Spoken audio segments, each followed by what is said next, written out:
I cannot see him, the local chair for DSMLAI, our esteemed speakers, guests of honor, our authors, colleagues, welcome to our conference. So without much further ado, I would like to invite our Vice Chancellor, the host of the conference, to the podium to share his opening remarks.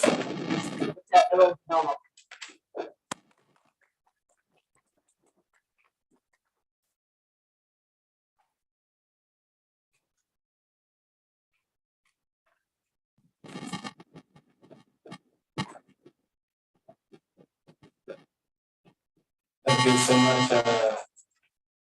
It was a wonderful Shabbat.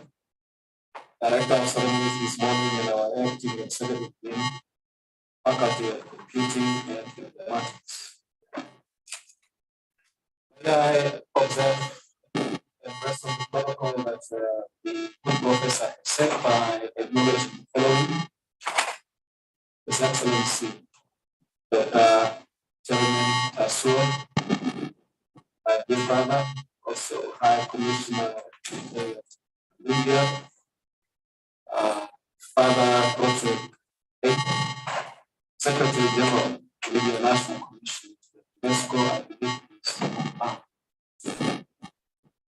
Prof. Francisca Bolati, my dear sister, counterpart, Vice Chancellor, Professor Thomas at Women University, Mental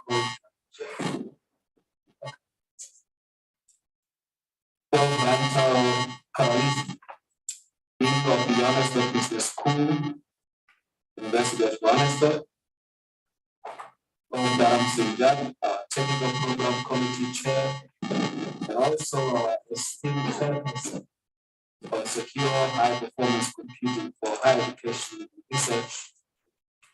He carries a lot of hats, UNESCO Chair, and then also Chair. Fantastic job.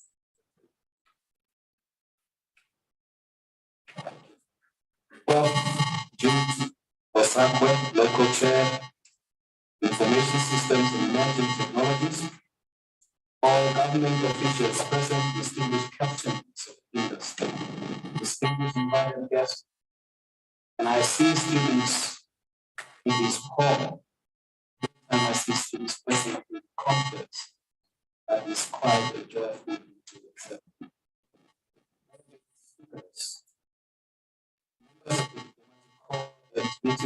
Ladies and gentlemen, good morning. I want to continue this room. I don't know why they do it that way. I suppose it's to get the coffee running. But going once again, that's much better. It is my profound honor to welcome you here this morning at the opening of the two conferences. One is the International Conference on Information Systems and Emerging Technologies, and the other is the second International Conference on Data Science, Machine Learning, and Artificial Intelligence. The themes of the conferences are timely and relevant as it speaks to national imperatives to address socioeconomic challenges using technology. The conferences will contribute to national development imperatives and one or more UNESCO priorities as outlined in the medium-term strategy of UNESCO. Also, the approved program of UNESCO, which is 2022. A new platform for us to come together and shape the future of sustainable development. These conferences are organized by the Namibian University of Science and Technology's Faculty of Computing and Informatics in association with the Association of ICISET and TikTok.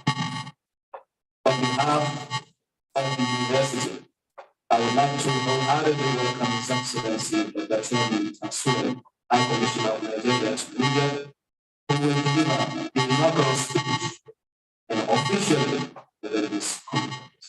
We appreciate the director also needs. Let me also express my sincere appreciation International Commission to UNESCO, Father Audrey Evan, who supported the recently established UNESCO Chair on Secure High Performance Computing for Higher Education Research. The UNESCO Chair aims to contribute to national development agenda, building the foundations for technology by creating a critical mass of high-level expertise in the field of high-performance computing and emerging technologies.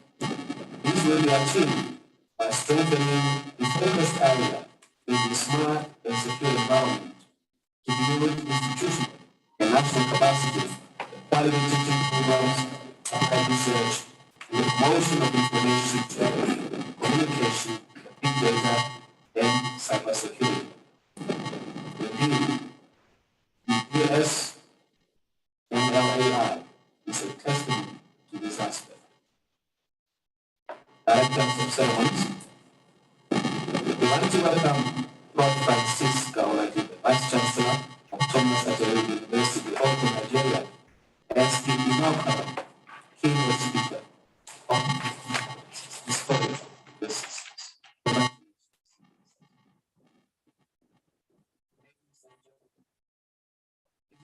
International forum for researchers and practitioners to present and discuss recent innovations, trends, results, experiences, and concerns in several aspects of information systems. One deep dive into emerging technologies includes Wi-Fi, Wi-Fi, digital genomics, digital elements, additive manufacturing, fuel cell vehicles, hyper-automation, blockchain, data science from the perspective of storytelling or data, high-performance computing, and artificial intelligence, such a wide spectrum. Particularly, the conference will focus on the following four key areas. One, proposing sharing experiences and discussing future solutions, systems, intensive data applications, intelligent systems and interaction, learning and adaptation, machine learning and artificial intelligence. Two, to provide a platform for researchers and practitioners in the industry to build and share cutting-edge technologies for development and achievements in the field. Number three, enriching technocrats and academics by presenting their innovative ideas. Finally, discussing innovative issues internationally by bringing together over 200 participants, experts from 11 different countries. Organizers for truly achieving a global emergence of topics.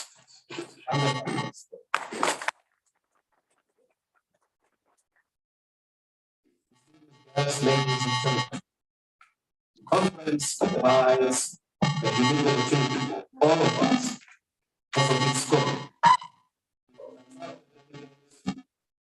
All over the world, people with wide-ranging knowledge of the issues of information systems, big data analytics, cybersecurity.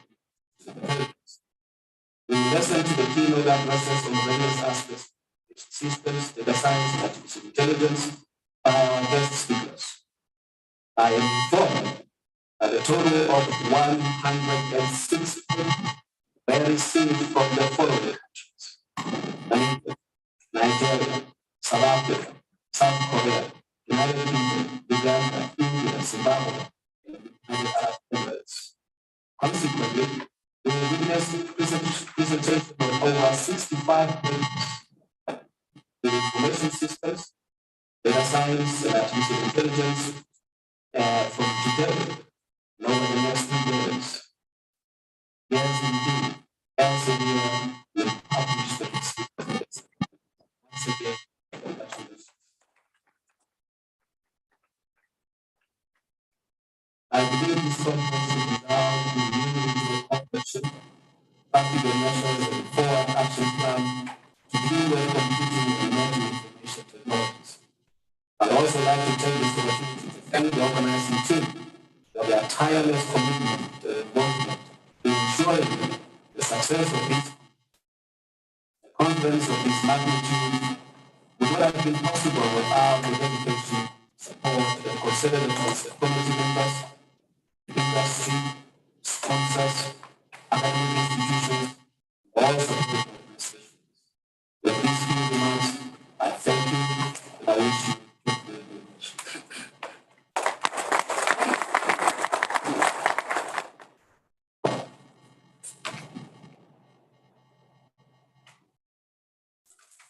Okay, another round of applause for the Vice Chancellor. So we have heard the welcoming remarks. So we are all warmed up.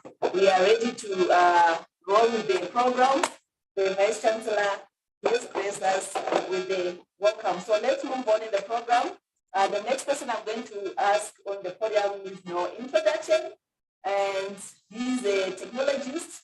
He is also a computer scientist, and I would like to invite him to the podium with a quote from Bill Gates, which says, "We are changing the world through technology."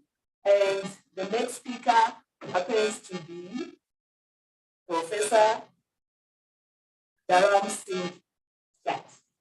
Thank you.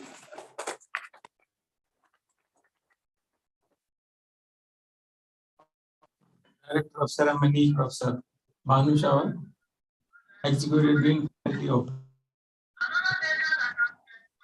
His Excellency Dr. Teherman Tajo, the High Commissioner of Nigeria to Namibia, Professor Francisca Oladipo, Vice Chancellor Thomas Edwin University Okao, Professor Randa Carolisa, Dean of the University of Johannesburg, Dr. Colin, Acting Deputy Vice Chancellor, Research, Innovation and Partnership, my colleague, Professor Jude, local chair of the conferences, online and in-person research scholars, delegates, and the speakers, Excellency, distinguished guests, ladies and gentlemen, all protocol observed. On the behalf of Program Committee, it is our great pleasure to present to you an excellent technical program of the first International Conference of Information System and Emerging Technologies and second International Conference of Data Science, Machine Learning and Artificial Intelligence. The technical program covering a wide range of topics focused on the design and analysis of information and artificial intelligence-based computing system. Conference features a high-quality technical program across wide range of research area of information system, data science, machine learning, artificial intelligence, as well as high-performance computing. It is an excellent opportunity for all faculty members, research scholars, students to execute their aptitudes for the research. Conference also encourages and promotes communications and collaborations between researchers at the university, national and international level. As Vice Chancellor already indicated in his inaugural welcome address, over 200 participants and experts from 4 continents and 11 countries, Namibia, South Africa, Nigeria, UAE, Zimbabwe, United Kingdom, Uganda, India, Botswana, US, and Egypt will participate in this conference. The technical program committee is highlighted by 6 keynote talks to be given by Ms. Machaka Masohena, University of Johannesburg, South Africa, Professor Dilip Kumar Sharma, GL University, India, Professor Ivan Brown, University of Cape Town, Professor Manju Mandal, JRM University, Udaipur, India, Dr. Martin Jatun, Scientific Digital in Trondheim, Norway, Dr. Islam Halim, Nile University, Egypt, Professor Meenakshi Tripathi, MNIT, Jaipur. I see who will present their vision of the future computing security and the information system. ICISET has been fortunate to receive 88 papers, of which 60 papers were accepted, and DSMLAI has fortunate to receive 23 papers, of which 14 papers were accepted for the main technical program after through a rigorous international peer review process. The acceptance rate of the submitted paper is 61%. The competitive acceptance rate of 60% reflects the prestigious and popularity of the conferences to our research community. The accepted and presented paper will be hosted and open access online elsewhere SSRR series. The proceeding of conference will be permanently showcased on the public, freely accessible to SSR users and the public. 18 invited speakers and session chairs from 4 continents, Africa, Asia, America, and Europe, will present groundbreaking work on trends in information system, data science, HPC, machine learning, and artificial intelligence. And we take special pride in hosting our master and PhD students who, together with our faculty staffs, lead a Namibian academic community in research undertaken and scientific published research. The conference includes the inaugural sessions, 7 invited talks, 14 technical sessions, 2 workshops, including African workshop on computing and 4th industrial revolution and validity session. Day 1 of 23 November. The first day of the conference begins with the inaugural session, followed by 3 keynote speeches and a technical session. After the keynote presentation, participants can then break out into separate rooms and have their own sessions.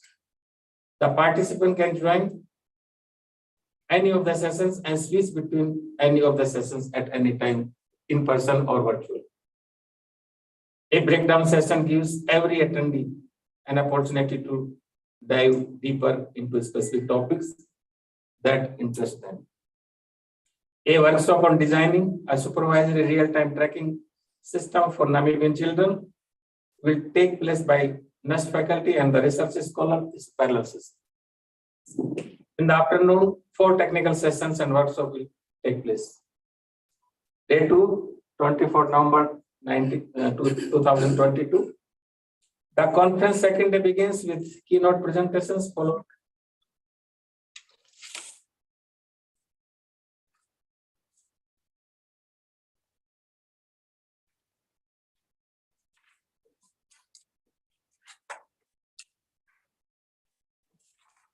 After the plenary session, 2 parallel technical sessions will be organized for the paper presentation. Afternoon of a day 3, 4 technical sessions will be organized paper presentation in parallel. Third day, on 25th November, day 3, 2 technical sessions will be held for the paper presentation in the morning. A workshop on computing and 4th industrial revolution will be organized in the forenoon also. After the workshop, the validatory session will be organized. We warmly thank the keynote speakers, the reviewers and the session chairs, and all researchers and scientists who contributed in the organization of the ICT, DSMLAI conferences for their time and effort. But above all, we thank the author, presenters for making both conferences a great success. I wish to acknowledge with the appreciation of role played by the member of Technical Program Committee and the Publication Approval Committee of the elsewhere SSRN for approving the publications. Last but not least, I would like to thank to Dr. Gamundani who provided the online virtual platform. I think.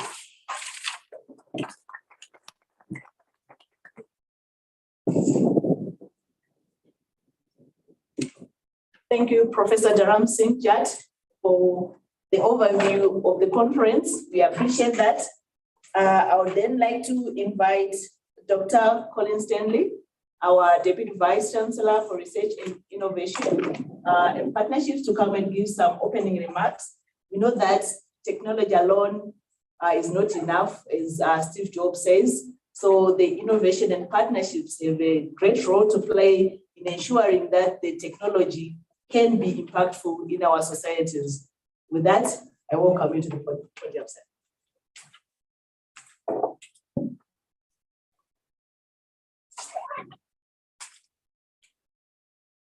Good morning. I once attended a protocol masterclass, and we were taught that you cannot say I stand on the protocols already established. Perhaps I can say I'm sitting on the protocols already established, but we have to quickly to acknowledge Director of Ceremonies, Prof. Tumisha. Thank you so much for inviting us to host this beautiful conference. This is there's two conferences running in one. The one is first being the internet, it's the international one on information systems and emerging technologies. Now there is also the second one, which is on data science, machine learning, artificial intelligence. This is running for the second time. And the first time for it to run was last year. Last year it was online, and we know why it was online. We had great participants, also international.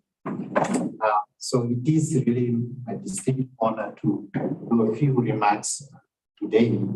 And my remarks are more on research leadership attributes, especially now on the portfolio that I'm leading now at the moment. You notice there's research, there's innovation, there's partnership. Those keywords are not just there, they are quite critical and make sense what we are hearing today.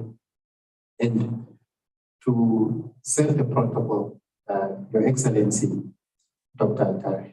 Tarahim Tasho, thank you so much for gracing us once again, the High Commissioner of Nigeria to Namibia.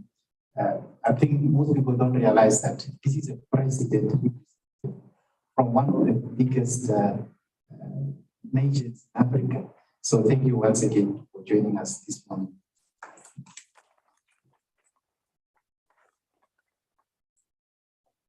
And also, I know we already introduced our Vice Chancellor, so welcome, sir. And also the counter Vice Chancellor from Nigeria, Professor Francesca Olintana. Thank you for gracing us this morning. She's from Thomas Aquinas University, Akko, Nigeria. Most of us are fans of Nigerian movies, but today we are here on a different platform for research. She's a renowned professor in data science, artificial intelligence. I was informed she's the youngest vice. I think a round of applause. Also informed Father a lot of people that join us online, the Secretary General, the Namibian National Commissioner of UNESCO. We have also Professor Radal Karolasi, the Dean of the University of Johannesburg Business School, and also the technical chairs of this conference. Now, quickly to go on my remarks, if one asks yourself, what are the attributes of good research leadership? I think to visualize that explanation, I will put on what we are usually used to. If you put on your graduation gown, and then you have your cap for your graduation. And then I would say, if you put up your cap on it, you can title it research leadership. And research leadership in your own capacity also is a research. So you all have that capabilities. Now, what goes in your capacity, your mind, is your knowledge, intellectual abilities. So the knowledge and intellectual abilities and techniques to do research. So you must have that. Then I move closer to your heart and how you interact with people. There is personal effectiveness, the personal qualities and approaches to be effective research. Then very important, there is also the knowledge and skills to work with others and ensure wider impact of your research. Engagement, influence, and impact. So this is very important for work with others, wider impact when you do your research. Then obviously you must have good research governance and organization. And then above all these, because you're working with people, that's why it must have impact. So you should be able to work very well with people. It's not just about sitting in your experiment, in your lab, your research influence others to make an impact. And then there is care of customers. Now one would wonder what are customers in research. So all your participants, they are not just subjects. They are equal partners in your research. And then there is also constant innovation. Now, obviously we need knowledge to innovate, but we are talking about constant innovation. There's always something interesting that perhaps we are seeing in our NAS Christ. If you look at our NAS Christ, this beautiful logo, there is innovate, advance, prosper. So we innovate so that we can advance and prosper. So this is very important. We take this seriously. So then really I would like to run down to the research activities or research conference or forums like this. Why do we have them? This year alone, the university had over, if we take roughly 3 conferences per faculty. So that would be about 12 international conferences that we hosted. And why do we do that? I will quickly run to list a few of those so that you see what we are doing at the university and why you should really partner with us. For example, we had the 14th annual workshop on logistics and transport, the first joint annual international conference on sustainable development and global challenges in the 21st century. That was of our sister university, the University of Namibia. And then we also had the first National Internet of Things Innovation Hackathon. And then we had the Innovation and Smart City Fund. This was done from the whole engagement of that city run or smart city was done by our honor student. They set up how people will engage. And it was about to find ways on how we can make our cities. That was for our municipality. And then with the UNDP. We had the Biomass Industry Conference. We had the 10th International Conference for Sustainable Development in the Minerals Industry. We had the Namibia 4-year Conference and Expo. And there we also had colleagues from the University of Johannesburg. We had the Innovation Readiness at HT. We had the UNESCO Southern Africa Sub-Regional Forum on Artificial Intelligence. We had the first international research conference on hydrogen-based energy systems of our sister university. There was the 59th Agricultural Economics Association of South Africa. Now imagine that was the 59th conference. Imagine, I think some of us are younger than that conference, but also imagine about the knowledge that has been exchanged over years. So one would wonder, why are we all doing this? This is part of our mandate to disseminate knowledge, to educate. So that's why we even live stream it so that people can always take up the knowledge. So it's part of our mandate. We continue to do that. At times we don't really, concern about the number of audience. We know that you can never underestimate a good part of the audience. So we really do this to fulfill our mandate. And then quickly, just on the innovation. Recently, we were on news that we have partnered with Global Innovation Program. It is not about just signing an MOU. We are really ensuring that our students are taking part in the global challenges for innovation so that they can work with other international companies. And then we have also really to touch partner on partnerships. We are seated here at HT.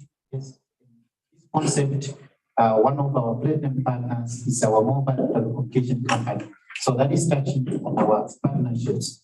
And then we had some exciting projects, for example, with one of our leading diamond mining. where we created a visual applications for visual presence. People don't have to go to the mine to observe how mining process is done.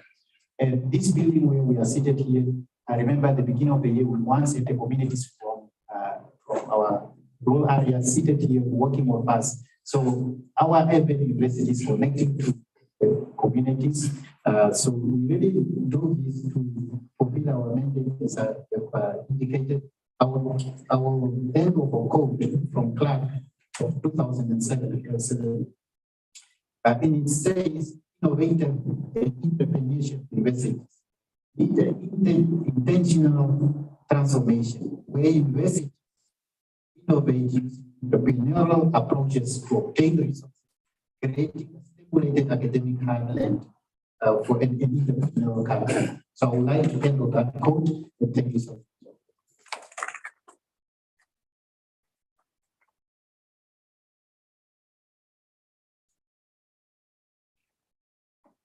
Thank you, Vice Chancellor, for a DVC story, prophetically promoted to Vice Chancellor today. That's an obvious content.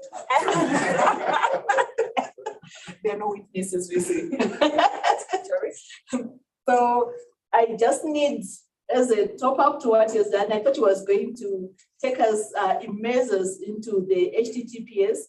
As you are aware, on our program, it says we are housed in the high-tech transfer plaza select, which is the HTTPS.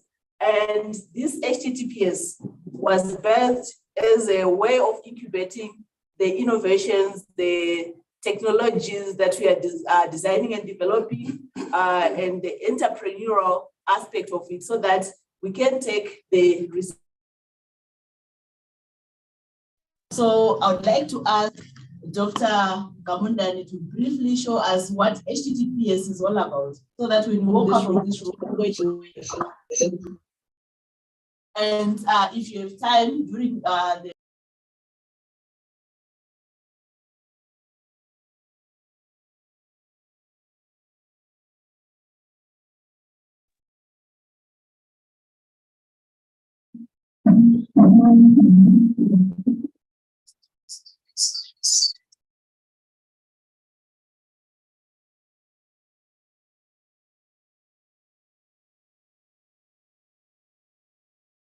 Last welcome the High-Tech Transfer Plaza Select HTTPS in partnership with MTC. The building accommodates transdisciplinary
in the country.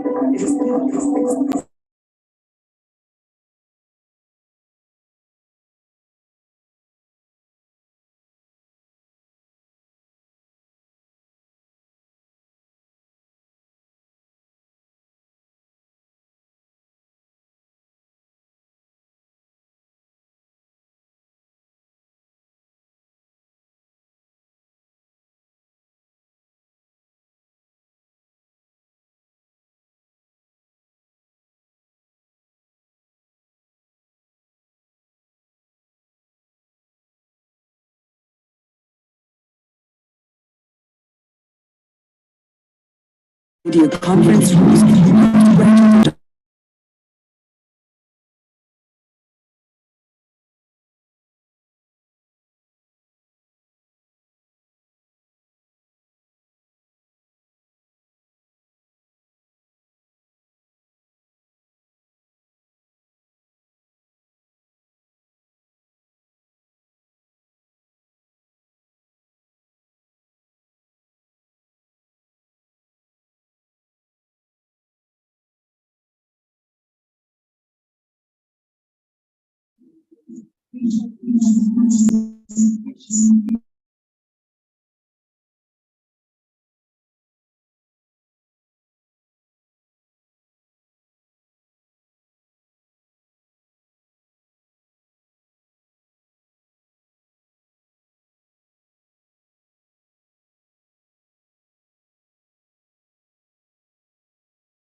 My next speaker.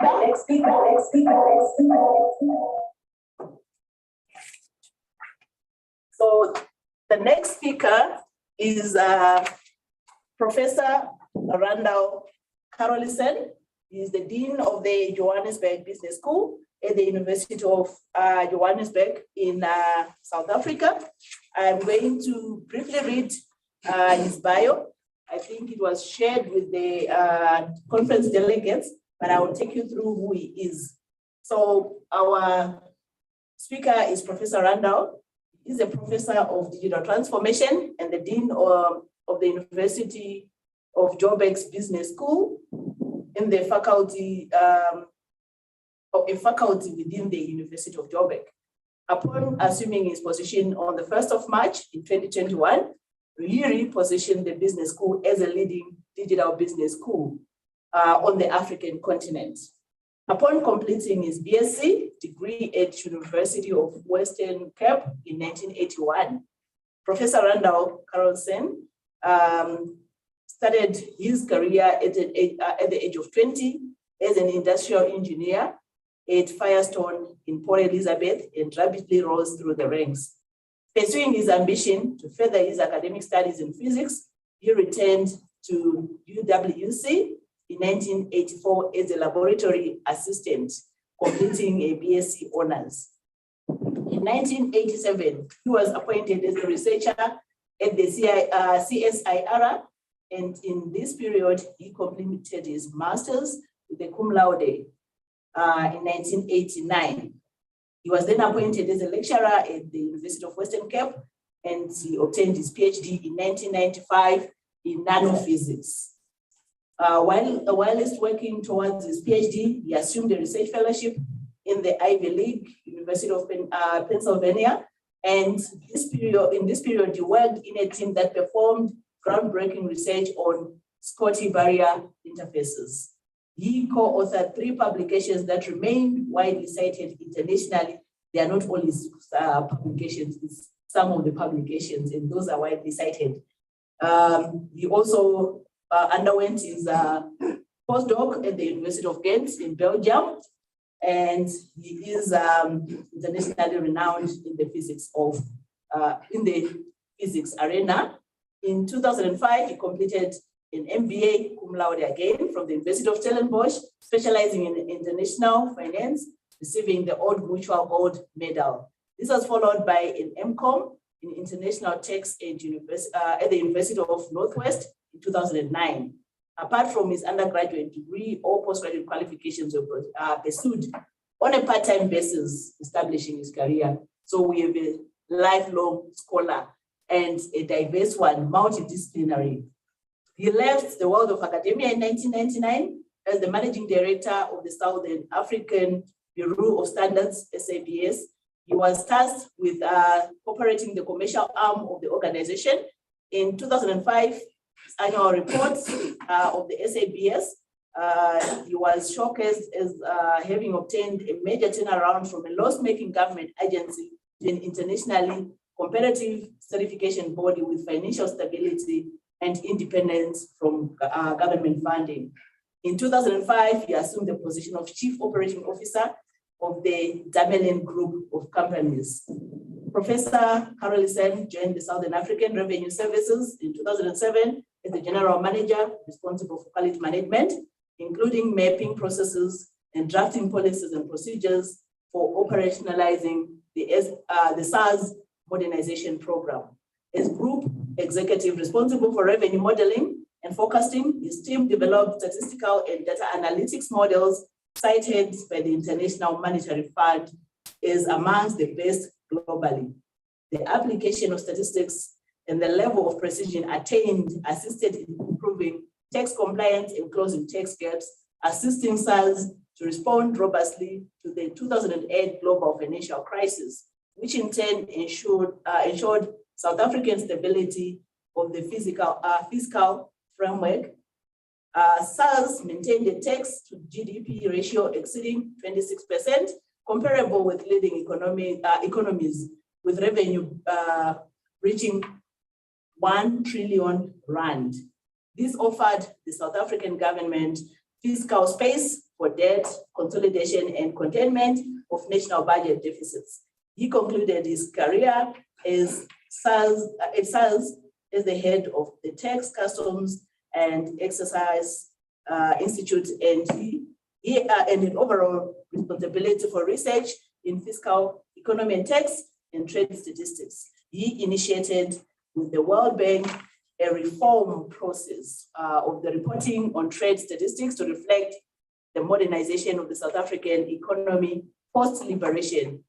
As a technical expert, he has represented South Africa at the BRICS, IMF, the World Bank, the OECD, the African Bank, and so forth. Prof. Carolisen has accumulated many prestigious international awards and has established himself as a leading fiscal authority within South Africa, the thought leader in higher education sector. In August 2018, Prof. Carolisen was appointed as the administrator of the National Students Fund Aid Scheme, NASFAS, with the full powers of the board and executive management. This drastic step by the government of South Africa was in response to the complete collapse of the governance, and that evinced itself in hundreds of thousands of students not receiving stipends for periods of up to 8 months. The successful turnaround in the administration and the improved delivery of its mandate drew widespread recognition from the government and the general public. This project was cited by the president in his SONA as a major success story for the democratic government of South Africa. The list goes on and on. So let me allow him to take the podium and share his speech. Prof. Gandao.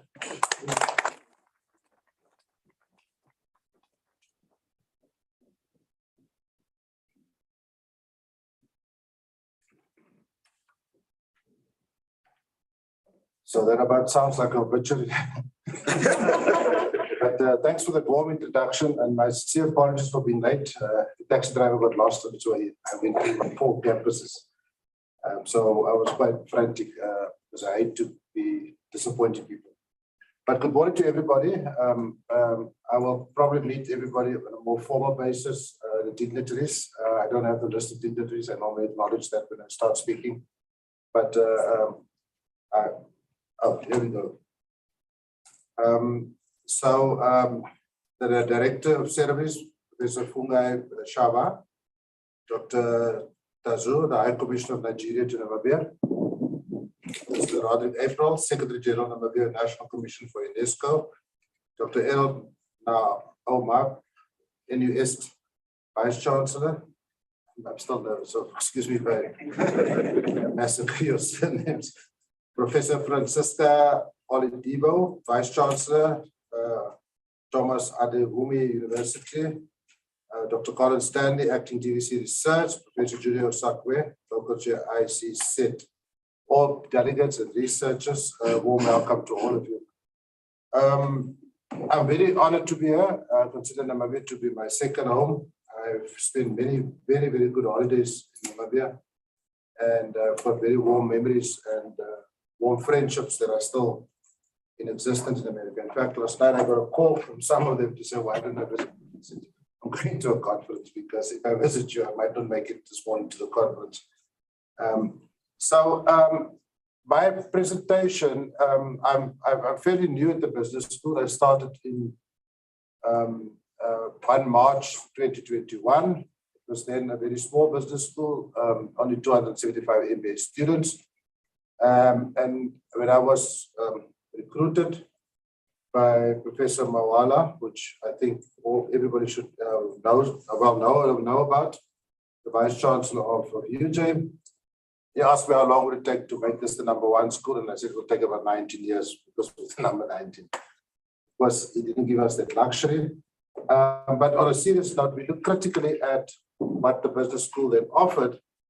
And I discovered that the school actually were presenting pretty much the same MBA that I did many years ago.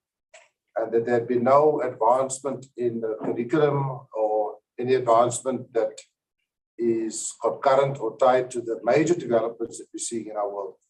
That of digital transformation, that of the fourth industrial revolution, that of massive changes in the way business is done, that of massive ways of people interfacing with technology, and moreover, how technology can allow for traditional divides to be overcome. And so I came to the realization with the team, of course. I didn't come to this realization on my own. Professor Chidi is here with me. He can also talk a little bit about it. That we have to do things differently. But I came to the more important realization that the advances that are being made actually offer Africa a real chance to overcome many of its traditional divides by leaping technology. And that became almost an obsession with me as to how can we use all these advances to take Africa forward and so that Africa can assume its rightful place in the world economy. And so my presentation is rather on the high level side. It's a long time ago that I did coding. So if you expected me to talk about the advances in Python or coding, I'm the wrong person. There are much more qualified people in the room that can talk about it. So mine would take that view of what should we do as in Africa, for Africa, and for Africans. And given my tax background, of course, I also realized the fiscal constraints and a whole host of other constraints that might prevent us from achieving exactly what I described to you, that of sovereignty and fiscal independence, and a continent that are no longer tied to enormous debt. So that is the context of my presentation. And for those of you that expected a more technical presentation, like I said, you could probably have a cup of tea because I won't be able to talk to you about the latest advancements. So one of the key books that I found, one of the key publications, was this qualification on Africa's development dynamics, specifically focusing on digital transformation for quality jobs. I'm listing this up front. I would normally put it in the annexure or the bibliography, because in this book, you will find numerous examples and quite detailed studies of the challenges of digital transformation on the African continent. So I'm not going to quote much by way of examples of successes that Africans have achieved in this field. There are many. And what this would vindicate, and that's what we tell us, is that if people get access to bandwidth and they get access to technology, then the creativity just sprouts. And then they can, without predetermined ideas or even predetermined agendas, can change the fortunes of countries. And so this is a very valuable reference book for myself and for many people, and I'm sharing this with you. Every year that the African Union publishes a similar book, but this particular year they focus on digital transformation. Now, I should also add right at the start that digital transformation is not a silver bullet or is it a panacea. But digital transformation or digitally transformed companies were able to weather the pandemic much better than countries that didn't take those steps that these countries have taken. The reason why digital transformation was in vogue in 2021 was exactly because it provided that resilience for countries, for companies and countries. However, companies have realized that a pandemic and the 2000 implosion of the financial system are not necessarily black swan events on their own, and that they have to prepare themselves to be much more resilient for future black swan events, because our planet is in trouble. I mean, the global warming is going a little bit faster than what we expected. And I just saw last night that although Africa is responsible for 3% of the emissions, we are actually the most vulnerable. So this is some of the description and some of the narratives that are contained in this publication. So we all know this. Africa, the world is seriously unbalanced. And those of us that believe in systems thinking or believe in systems approach will know that you cannot have a prosperous global north coexisting with an exploited global south. And that the world as a system will find a way to rebalance that. So what's happening is that as the global north is very rich and very prosperous, they are also aging. Okay, so in a short while, the US and China will have most of its population over the age of 65 because of falling fertility rates. Fertility rates that are targeted or meant to be replacement fertility rates are 2 per woman. And so certainly in China, that is dropped below fertility rate, below replacement fertility rates. So the 8 billion that we've recently achieved of global population is probably going to plateau out to 9.5 billion and 10 billion. But the implications of the social phenomena is that the North don't have young people anymore. And the only young people are in the global South, and particularly in Africa. And for a country to sustain its equality, social equality, pay for its old people's pension, they will need young people. And where is the young people going to come from? I don't have to tell you. It's going to probably come from the global South, and they're going to pick the best brains. So that's not necessarily a bad thing, but we are seeing, or we will be seeing soon, a rebalancing of the world order, where inequalities will no longer be able to sustain itself to the extent that it has happened now. Now, there's often reference to the youth of Africa. So Africa's average age is around about 20 years old. The global average age is about 43. Now, normally people would refer to that as a youth dividend. In other words, we've got the young people to do the work, and we will be prosperous after that. However, the youth dividend is not automatic. It must be transformed to a demographic dividend, as the Asian countries have done and South America has done to some extent. So the youth must be transformed so that they themselves can become prosperous and add to the prosperity of that country. And there are many examples, because as the youth becomes employed, and we know the absolute horrific figures that we have in youth unemployment in South Africa and perhaps other parts of the country as well. And as I spoke to a taxi driver yesterday, a Namibian person that's doing a master's degree in computers, and he can't find a job. As they become productively employed, they will begin to live the life of prosperous people. There are a smaller number of children per household. They can invest more per child. Women are more free to enter the marketplace. More people can save for their old age. And so with all of this confluence, there is therefore a national payoff. So I guess what I'm trying to say is that a youth dividend, having young people alone, will not solve the problem. We have to do more than that. We have to educate these people for the new markets. We have to make sure that they are healthy. We make sure that the women are emancipated to participate in the economy, so that we can therefore harvest this demographic saving.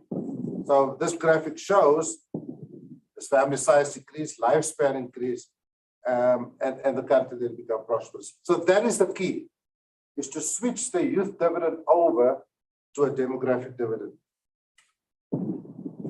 You will see here that Africa's youth is still on a high, but similarly, other regions of the world also at some stage had a youth dividend, and then it flattens out as the countries become more prosperous. The point I'm making here, it is not automatic. We can't sit back and wait for a youth dividend to deliver. We have to absolutely invest in our youth. We're doing a lot of things at the Johannesburg Business School on a small scale, but on a pilot basis, so that we can show the rest of the higher education system that we can actually change the lives of unemployed youth. That we can change the lives and the hopes of unemployed graduates, because that's becoming another problem. That our unemployed graduates numbers are have doubled over the past year.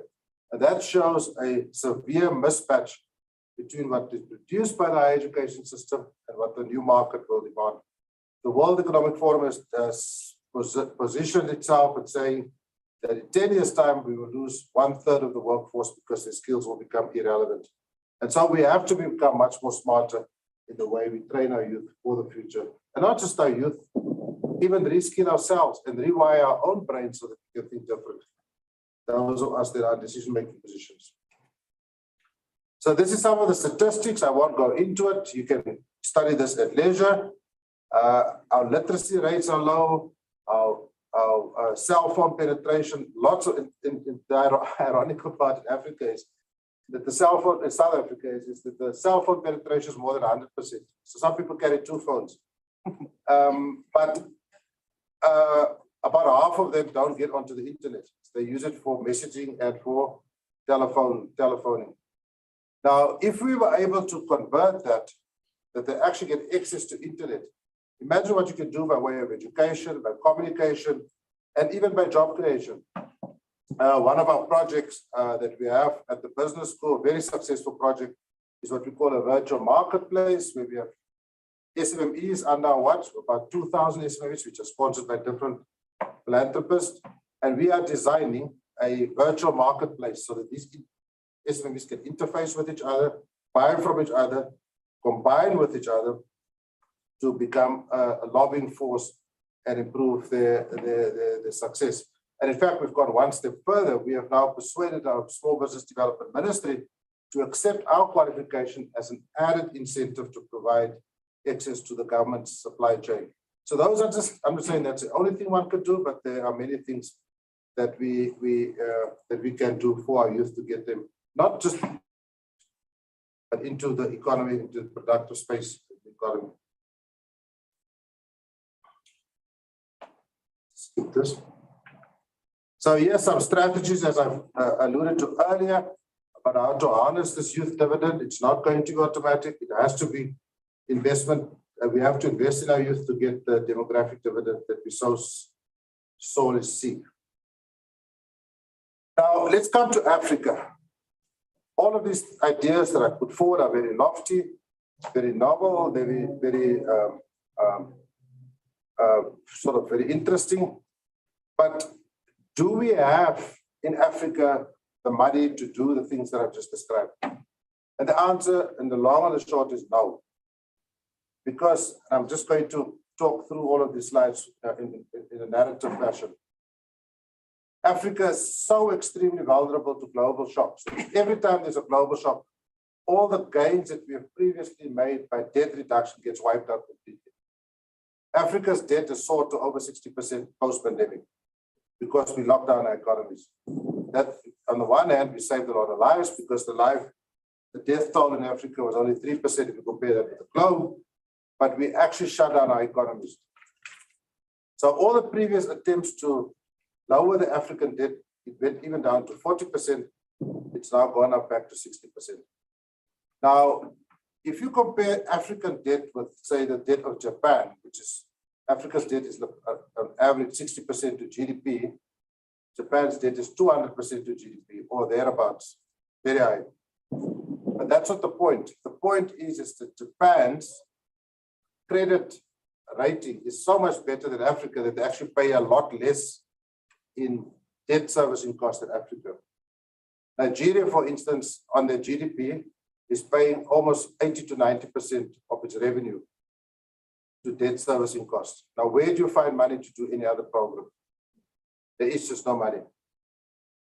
So if we talk about, and I'm wondering a little bit, but if you talk about the implementation, which is sorely needed on the African continent of the Sustainable Development Goals, we will need 2.6 trillion rand to have a just transition in South Africa, to move away from coal-driven or fossil-driven fuels. We just don't have the money. Africa cannot afford to borrow anything. Now, when I say Africa don't have the money, I'm saying it tongue-in-cheek. Because the money that Africa has is being stolen by the global north. Every year, Africa loses close to $100 billion in illicit flow of funds. I can quote many examples. Many multinationals operate in Africa not paying a single cent in tax. So when I say Africa's got no money with the qualification, is we don't have the way to maintain and realize the money that is due to Africans so that we can fund our own development and we don't have to stand cap in hand all the time and beg for money from development agencies. So the money that flows off the African continent, the close to 100 billion rand, is more than the grants that Africa received, plus the foreign direct investment. So we have enough money if we could just collect it. Now, I come from a tax agency, and you heard that the tax to GDP ratio is of the region of about 25%, which is quite impressive. Could be a bit better, but it's comparable with the developed world. The average African tax to GDP is lower than 12%. So we just don't collect our taxes in Africa to fund our own development. And the reason why we also don't collect enough is because we don't invest in tax collection capability. We don't invest in the technology. We don't invest in our people. I can tell you many times, I used to go to the OECD and sit in meetings, and I'm there alone as almost the African representative. And we have to argue against people that have been lobbied, that have been caucusing, and have economists sitting behind them, and then you just get wiped out and you can't talk any further. So we have to invest in our own self and stop being dependent on handouts because we don't have to. We have sufficient for ourselves. I mean, if you just look at our resources, our beauty of our nature and all of those things. So again, I've spoken through the slides, the detail are in here. And the debt statistics, there are sufficient references in my slides if you want to acquaint yourself with country-specific debt and country-specific debt efforts. The point being is that Africa cannot continue to be as vulnerable as it is to global shocks. It's the same as a household. If you live on the edge all the time, the minute there's a shock, somebody loses his or her job, it's straight into poverty. And that's probably the same thing that we have in Africa. In the interest of time, I'll again skip through this. There's statistics about how many jobs we need, whether they are decent jobs, and how many unemployed people we have in the youth unemployment. When we talk about decent jobs, we must not make the mistake of, again, replicating the past. The future is going to be totally different. So when we do think about creating jobs, entrepreneurial opportunities, we have to put ourselves in the future and say, what is the future going to look like? So that when we create those jobs or the entrepreneurial activities, our people will remain in employment for a long time and not become vulnerable again when there's a global shock. So this just illustrates my point. I had this figure slightly wrong. So the Sub-Saharan Africa soared from 35% in 2014 to over 60% following the pandemic. And you can see in South Africa, we can see it, that our debt, we are hoping that it will turn at 70% to GDP. So if you analyze the South African budget, last year we collected 1.5 trillion rand. Large part of that goes to debt servicing, but the large part is about 300 million. So, and the rest, a lot of it goes to public sector salaries, leaving very little left for development. And then, of course, also the whole issue, I'm not going to harp on that, of corruption. We have to keep our governments accountable. We cannot just hand over the money to government and stand aside as civil society and hope for the best. Because if they don't build the schools, if they don't build the bridges, and they don't maintain the roads, we will always be investment averse destination for people to come into. This just shows the point I made earlier. The funding gap is 2.6 trillion. I said 2.3 trillion. It's 2.6 trillion to implement the global sustainability goals. Africa at the moment does not stand a chance, not with its fiscal situation. We just don't have the money. Unless the previous debt gets wiped out, or unless we find a way to maintain our taxes, or something like that happen. And yet Africa is the most vulnerable when it comes to sustainability. But again, having said that, and again taking a systemic view, if Africa and the Amazons are vulnerable, the whole world is vulnerable. And I think that systemic thinking is starting to sink into the global north, because they know the global north is not a separate planet. You can't cut it off and fly it away. It's inextricably bound to the global south. So the world leaders will have to come together to sort this particular issue out. Let's talk a little bit about the taxes. I can give much more telling examples about how people don't pay tax on the African continent, how they shift their money to tax havens. This is the illicit flow of funds. It's at that time when I wrote this, I spoke about 88.6 billion. I've got new data that shows it's actually much more than that. It's probably closer to 100 billion. There are structures that are being set up that we are all familiar with. We did extensive research in South Africa about it. And perhaps I should say this. I was at a conference in France 2 weeks ago where I spoke about exactly this, what I'm telling you now. And I said, the North cannot continue to exploit the South in the way that it's been doing. It's unsustainable, it's immoral, and a whole host of other things. And from that discussion, we are now formed a partnership, or we're discussing the partnership. We've developed a proposal with University of Pretoria, the South African Revenue Services, and the business school, the General Business School, to set up a center for tax studies, fiscal studies. Now, there are many masters in tax, but most of them focus on law and the legal interpretation of tax. We want to specifically focus on the economy of tax, the fiscal economy, the things that I've just described to you. So we can build those capacities as Africans to be able to hold our own when we go to the OECD and to the World Bank. This just talk a little bit about, again, the illicit flows of funds. We are also sitting with a very interesting phenomenon, which I don't believe people have thought through, is the African Continental Free Trade Area. There are massive implications attached to the implementation of this. When you talk to the European Union, the challenges that they had, theirs would pale in comparison with ours. Because just think about it, SACO's GDP is about 2/3 reliant on disbursements from Africa to compensate for the loss of trade because of the free trade agreement. Sorry, because of the SACO agreement. When the free trade agreement kicks in, there is going to be no need to have those transfers anymore. So what's going to happen to those economies? By way of example, if borders start to disappear, a lot of African countries are collecting trade taxes as their primary source of income. What's going to happen to them? The overall and long-term impact of the African Free Trade Agreement will be hugely positive. But there is going to be an interregnum or interim period where some countries will need some serious help to tide them over until the benefits of free trade kicks in. Here I'm just talking about the digital landscape, the penetration and the availability of bandwidth and the cost of data in Africa is prohibitive for us to achieve what we want to achieve as to use the digital advantages to overcome the traditional divides.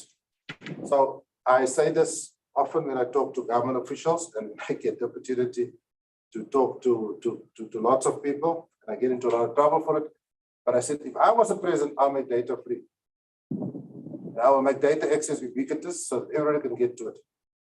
Because in that way, you will unlock talent, you will unlock creativity, you will unlock so many things for our country to go forward. Because human beings are curious. Professor Chidi will tell you that he has a lab where young people walk in and has designed the most amazing apps. And then the question is, where's the money coming from? I said, we have enough money to be able to do it if we reprioritize and invest in our future.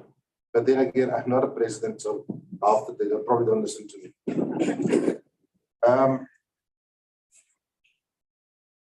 So here's just a lot of more statistics and more advantages of digitization.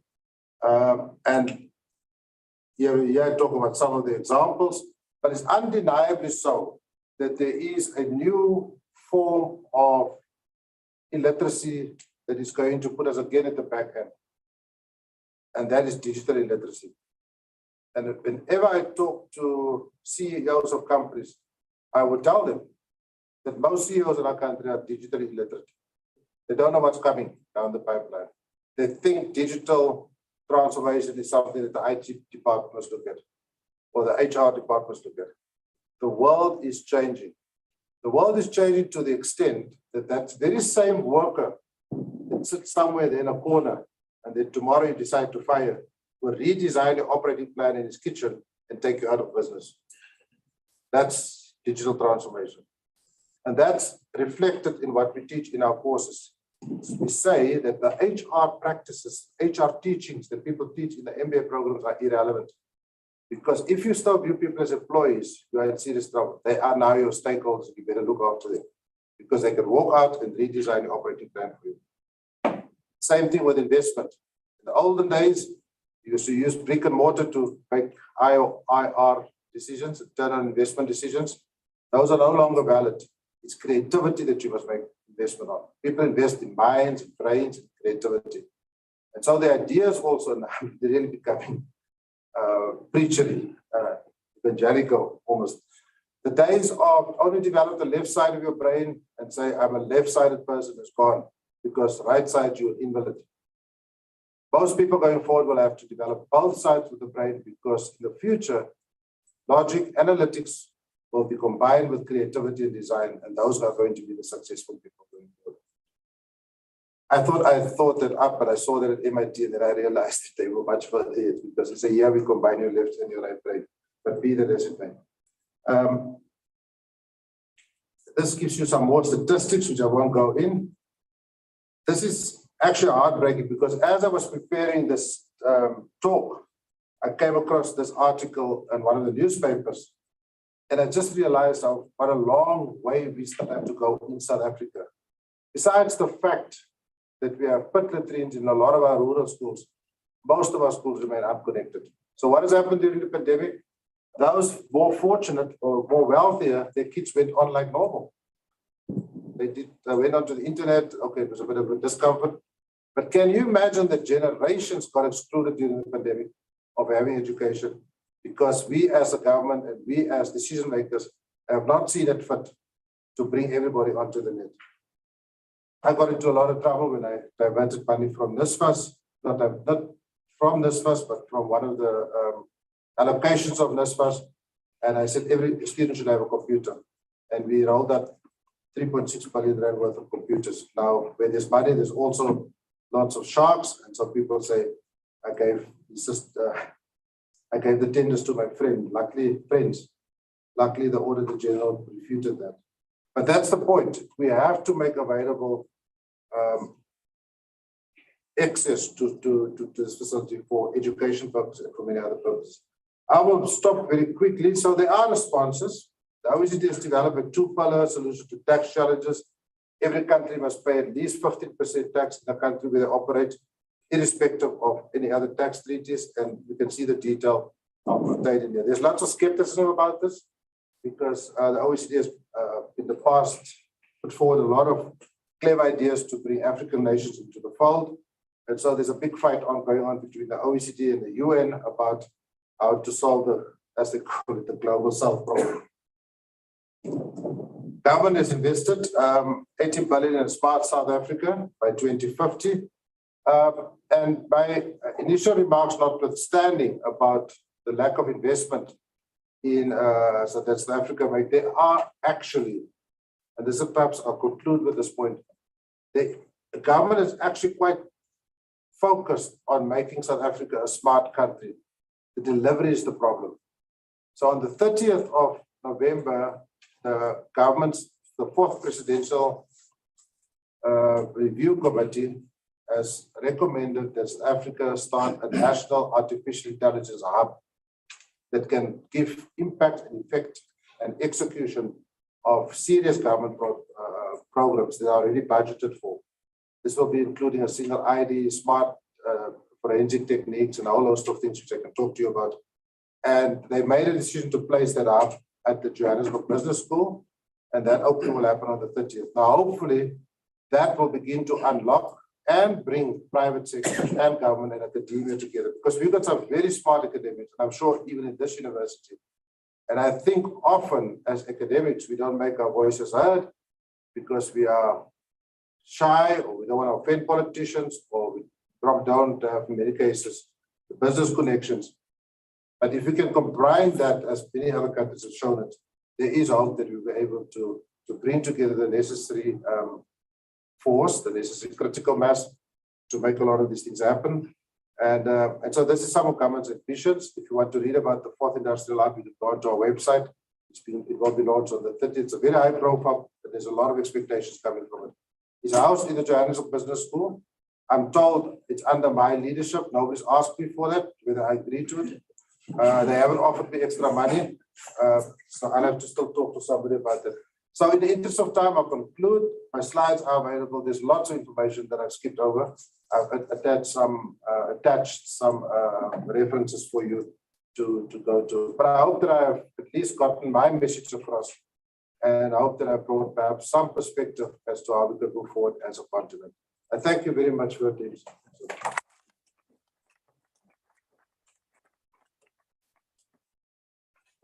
Thank you so much for the insightful delivery, for the lessons for the African continent, and a challenge to all of us sitting here. We are talking about data science and machine learning, artificial intelligence, and the power that it can unlock. And we sit here with a problem. The youngest nation or the youngest population is in Africa, and we have such dire needs to manage our fiscal structure so that we can harness the power of the economies that we have. So let's use the technology that we are sharing today to make a difference in our continent. Let's be the leaders. I see there was a caveat on it. The challenge is what stands between us and getting to where we want to get to. So according to Patrick Lencioni, not finance, not strategy, not technology. It is the teamwork that remains the ultimate competitive advantage, both because it is so powerful and so rare. So let's use our innovative skills, the money that we have, and the richness of our continent to make the difference that we need. Thank you once again. I'm not sure if Dr. Father Roderick April is ready online. Yes, I can see Father Rod online. I am here, if you can hear me. Yes, we can hear you clearly. So thank you very much. All right. So Father Roderick April is the Secretary General for Namibia National Commission for UNESCO. And he is very instrumental in the establishment of our UNESCO chairs in the university, especially our UNESCO chair for high performance computing in higher education, Professor Dharam Singh Jat, who is chairing the DSMLAI conference. So we are proud and honored to be having Dr. Father April with us today to share some remarks. Without further ado, I invite you, Dr. April. Thank you very much, Director of Ceremonies, for that introduction. I would like to stand with the protocol that was already set, but let me just also give my greetings to Dr. Harold Naumap, the main speaker, Professor Oladipo, Professor Randall Carolison, with that wonderful presentation that you have had now. I see that there's a connection. 1981, you were at UWC, and I was also during that time there. Dr. Colin Stanley, Professor Dharam Singh Jat, the UNESCO Chair on Secure High Performance and Computing for Higher Education and Research. And then dear colleagues in the academic field, ladies and gentlemen, a very good morning to you all. I'm not there physically, as you can see. I would have loved to, but time is of the essence today, because the Namibian National Commission for UNESCO will have its 30th anniversary celebration this evening. So from here, I have to rush and do a few things. But I'm happy to join you this morning, and up to now, I've also seen the jovial atmosphere in that room of yours, talking about big things, big data and unemployment and challenges of climate change and living in a digitalized world and all of this. But I see that we can also discuss major aspects in a very nice atmosphere.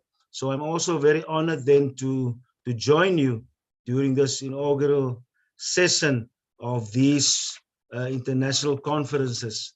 So let me from the outset also use this platform to congratulate the organizers for mobilizing and sharing the expertise of higher education institutions, which will enhance inter-university cooperation and knowledge sharing. Having recently, about 20 days ago, I should say, attended the 30th anniversary of UNESCO Unit and Chairs program at the UNESCO headquarters in Paris with some of the colleagues at the Namibia University of Science and Technology. I also take this opportunity to applaud NUST and in particular all the chairs. But for this conference, the chair on secure high performance computing for higher education and research, as well as gender and digital technologies. But of course, we also recognize the chair on water research for climate adaptation and saline agriculture in arid environments. So NUST, you are doing well. Dr. Nauma, thank you very much this morning for acknowledging also the work of the National Commission to have facilitated the establishment of these chairs. You know that I've listened to the presentation of Professor Carolison, and he has mentioned all challenges of climate change, digital illiteracy, living in this changing world, the unemployment rate, and especially when it comes to the digital illiteracy, we can just see how important it is for living in a digitalized world in the context of the fourth industrial revolution. And it is my sincere hope that the chairs on digital transformation at NUST will really enhance our understanding of all these challenges. Reflecting on this discussion, dear colleagues, I would like to quote from a mathematician, a British mathematician. He's seen as we all know as well, seen as the father of modern computer science, Alan Turing, who quoted 75 years ago, and I quote, "We can only see a short distance ahead, but we can see plenty there that needs to be done," unquote.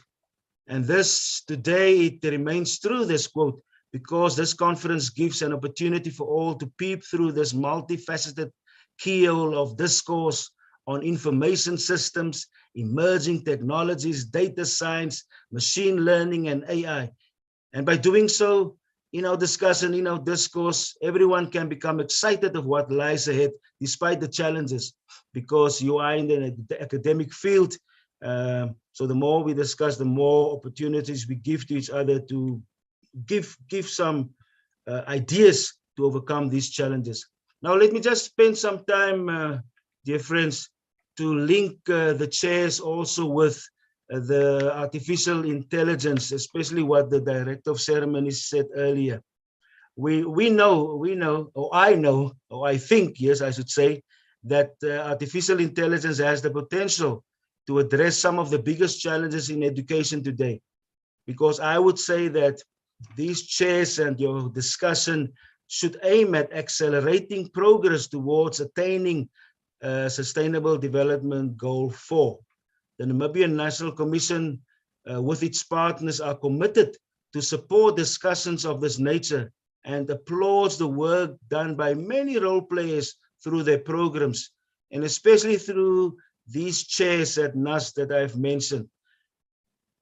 We know as well that we are confident that the chairs will develop a very good Namibian diverse society. And then we will create a critical mass of high-level expertise in the related field of high-performance computing. But to do this, dear colleagues, national and institutional capacities should be built so that we can comprehend the challenging field of communication, of big data, and cybersecurity. Professor Carolison, I think I agree with you that maybe we can have data free of charge so that we can see how many apps we can develop. And so by doing that, we can also create some employment opportunities for our youth.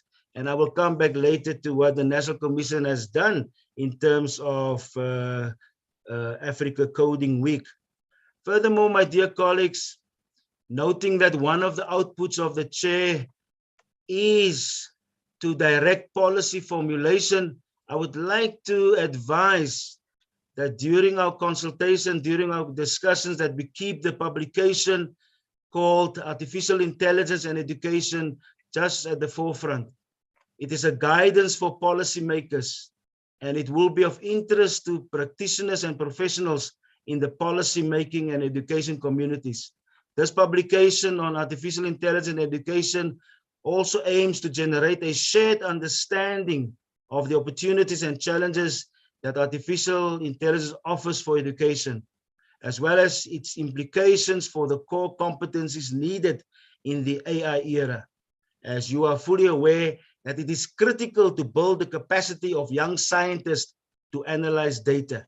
Now, coming back to what we have done in terms of especially what I've heard this morning, but especially coming from the last presentation. Sorry that because the last presentation is a bit fresh in my mind, because Professor Carolson talked about the gender gap and the unemployment, and he also talked about we must not only see the youth dividend, but we must also invest in them and to build capacity. Now, in that context, I would like to state that the Namibian National Commission for UNESCO, in order to close the gender gap of STEM, we have organized celebrations of International Day for Girls and Women in Science now for several years at that venue where you are as well, at that NUST. And these celebrations aim to encourage girls and women to play a critical role in science and technology.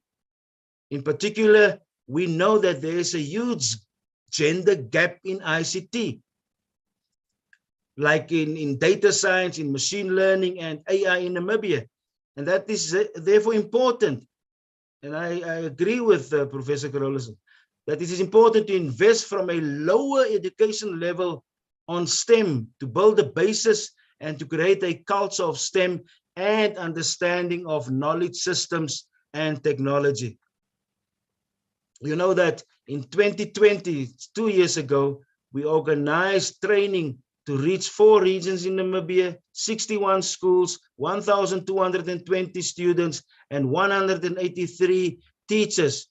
And we focus on these ones who had internet connection and their personal computers during the Africa Code Week. These are just some examples of what we can do as well to create a better understanding of what we are facing nowadays in this digitalized world. Earlier, also, Dr. Stanley referred to what we have done already to enhance our understanding of information systems and emerging technologies, data science, machine learning, and AI. And I want to repeat that because we have hosted a very successful Southern Africa Sub-Regional Forum on Artificial Intelligence in Windhoek. But why I am highlighting this one is because there were some outcomes. Resolutions were adopted. And in our discussions during these 2 conferences, I think we must always foreground these recommendations that came out because they address machine learning and AI, such as in the context of capacity building and decision making. So these recommendations will be very valuable.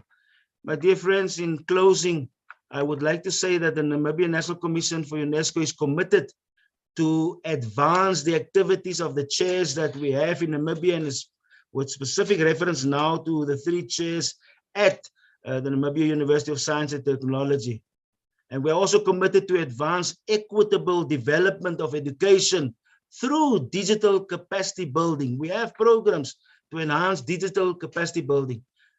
We also aim to empower Namibian young people and teachers and educators with coding skills and a better understanding of AI with human values. That is why the recommendation that was adopted on the ethics of artificial intelligence at the 41st session of the UNESCO General Conference in 2021 is also very critical. And we are also aiming to create environments that foster research and innovation and technology in Namibia through the chairs, through the programs that we offer. And now, to do justice to these aims, we therefore have to collaborate with our institutions of higher learning, not here locally, nationally, but also interregionally and globally.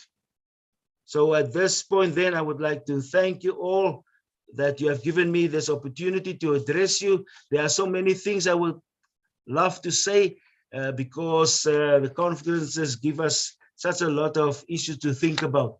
But I wish you all the best with all your deliberations, and may you always be assured of the support from the Namibian National Commission for UNESCO.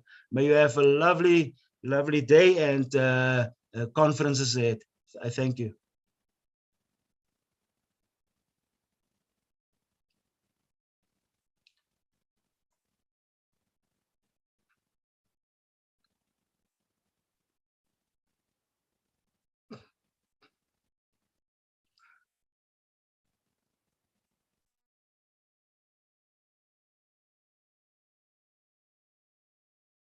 Thank you for standing in the gap. Our next speaker is our professor, Professor Francisca Oladipo, the Vice Chancellor of the university called Thomas Adewumi University in Oko, Nigeria. So Professor Oladipo is the Executive Coordinator of the Africa and Asia Implementation Networks of the Virus Outbreak Data Network Africa, and that is abbreviated as VODANA. She is a professor of computer science, and she is an expert in data science and machine learning. She is highlighted by Dr. Stanley. She is the first and youngest female Vice Chancellor in Nigeria, and we are honored to have you here. I hope the girls sitting in this conference, ready to present their papers, are being inspired that the sky is the limit. You can be the next Vice Chancellor. I'm, of course, not me.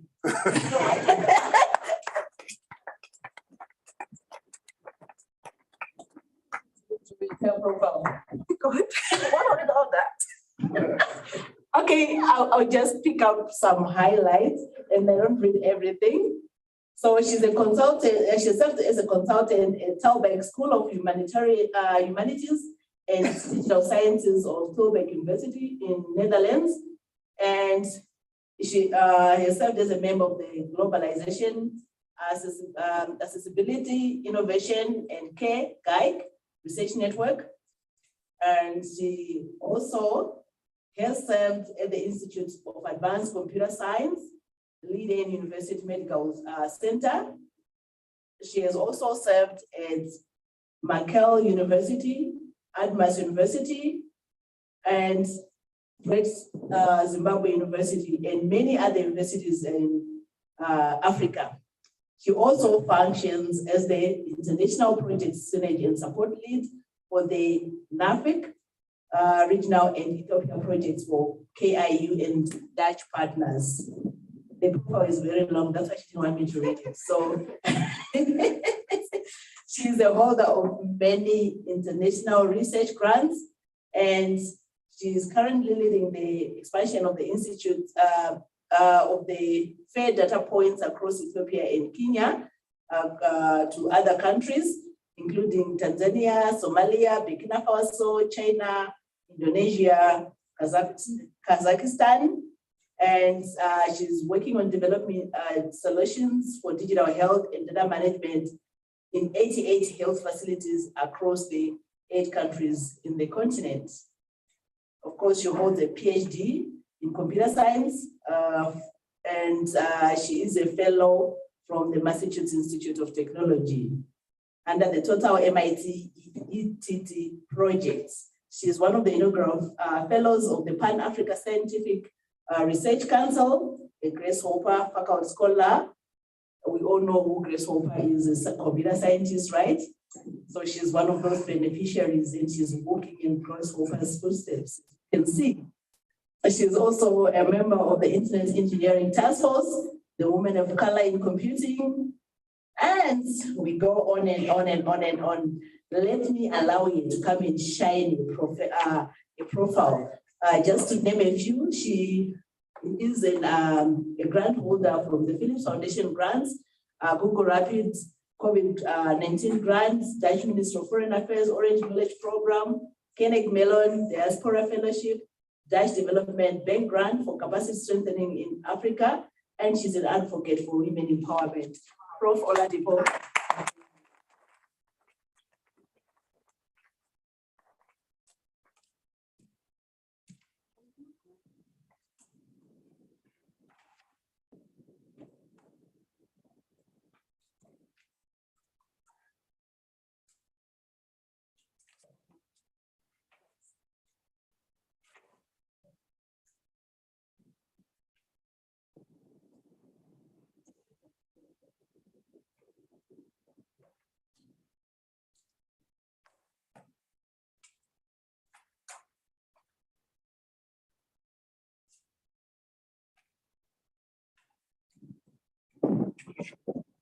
And I should have just continued reading the profile while you're setting up.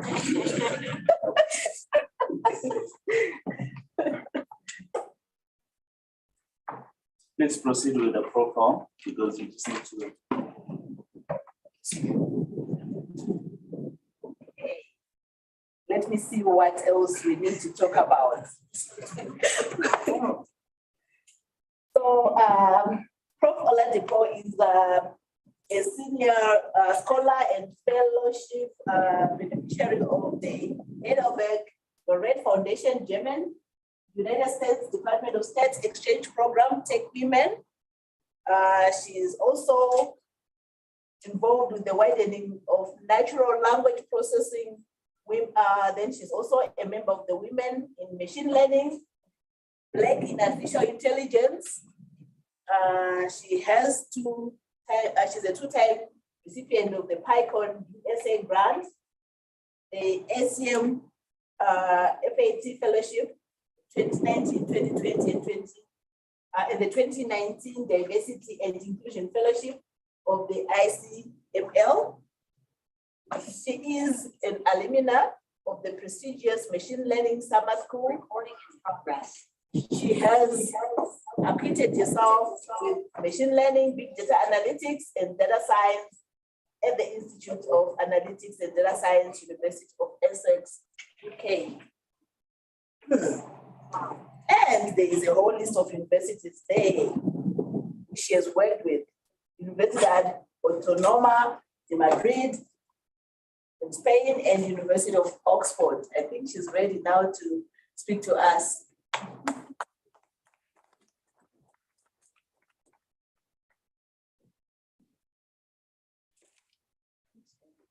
Let's do it. The protocol.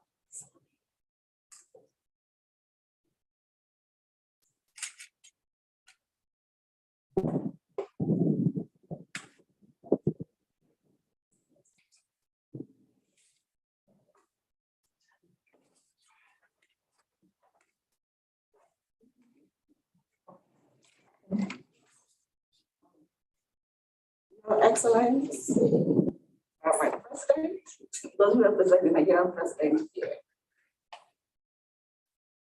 the Nigerian Ambassador to the Nigerian High Commissioner to Namibia, Dr. Taheme Tazu, Vice Chancellor, Namibia University of Science and Technology, and my big brother. He actually adopted me yesterday when he met me, Dr. Erod Naubach.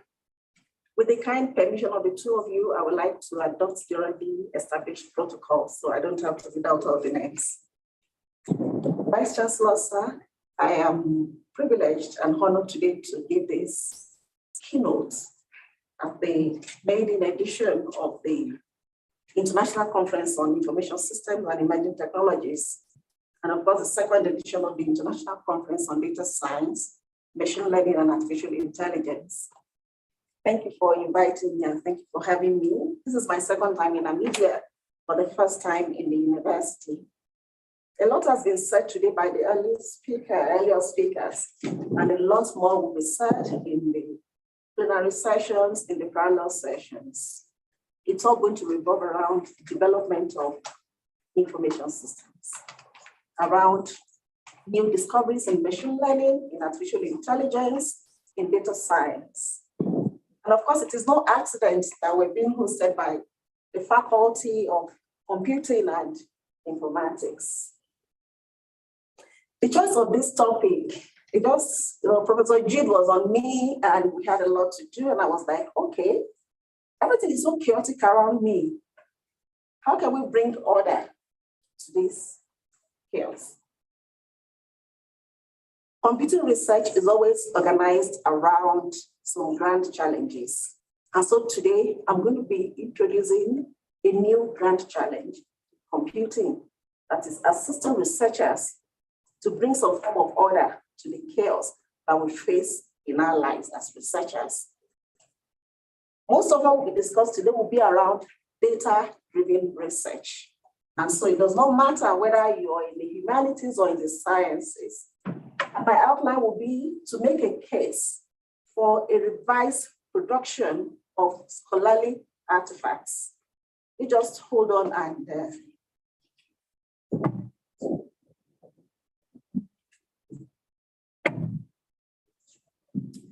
okay, it's better. And work with me. I have 20 minutes to tell you all about this grand challenge and then showcase what we have done in Africa that has not been done in any part of the world. And like a prominent politician in my country would say, go and verify. As researchers in Africa and some parts of the world where I've had experiences of working, our lives are kind of organized around some chaos. We start the semester, we're teaching, we're administering continuous assessment and tests, we are grading projects, we're supervising students. At the same time, we're expected to have time for our families, we're expected to publish or perish, otherwise we don't get promoted. We're expected to impact in so many ways. So realize that it's like this cycle that continues. Is there a way to make it easier for researchers in Africa and other parts of the world? One of the key components of every research is the data production. As a researcher, once you identify the problem, you have the problem identification, problem definition, you do all the analysis. The next headache will be, where would the data come from? And it is like that, whether in the sciences, in the arts, in the humanities. So what would I do as a researcher? I start looking for the source of the data. Maybe I send out questionnaires. It used to be we send out paper questionnaires, and then maybe if you send out 200, you will see you get back 175. Out of the 175, 20 of them are badly filled. The data is dirty, it's fuzzy. You can't even do analytics. And so you spend like 80% of the time trying to clean up the data. And then you find out after cleaning up, the data set you got is not representative enough. The problem is still there. And then when machine learning and data science came, a lot of organizations all over the world, they carved out a particular career path of collecting data. And then we have the publicly available data sets. Director of ceremonies, can you give me a prominent tribe in Namibia? Sorry, I'm not familiar with Oshiwambo. Now, can I get data about the culture, the dressing, the food, the hairstyles of the Oshiwambo people in the Wika data set? Professor, no, it is not there. So if we now build an AI model to solve a problem in the Oshiwambo tribe, and then we're going to train them with data sets that were collected in California or in Australia or somewhere else. It is not representative. And that is why in Africa, we must build infrastructure that supports data localization, data in residence. That is one part. And then I finally design my questionnaires and send them out. And I'm so lucky that Professor Jude helps me and I get clean data. I complete the research. I publish the work. And then the data is sitting on a spreadsheet in my system. And so tomorrow, Dr. ABC wants to do another kind of research, but he needs my kind of data. He doesn't have access to it. What will he do?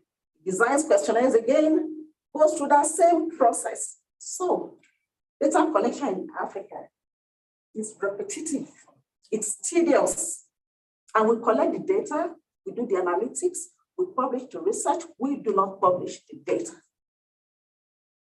So after I've spent so much time, I end up doing something that is un-African. Africans would like to make life easier for people coming after us. We provide direction, we provide help, we share. But somehow unconsciously, I didn't share my data. And then it becomes a problem for the other researchers. And they suffer the same thing that I suffer and collect several cycles of data before they get what is useful for the analytics. So this leads us to questions. How can we provide access to critical data across different locations? Dr. Fugai is a nurse. He wants to analyze market data of specific products in Nigeria. How can she be here and then write her programs, build her models, and then the algorithms in our program can actually visit the data in Thomas University, where we have the data in residence, and then find the data.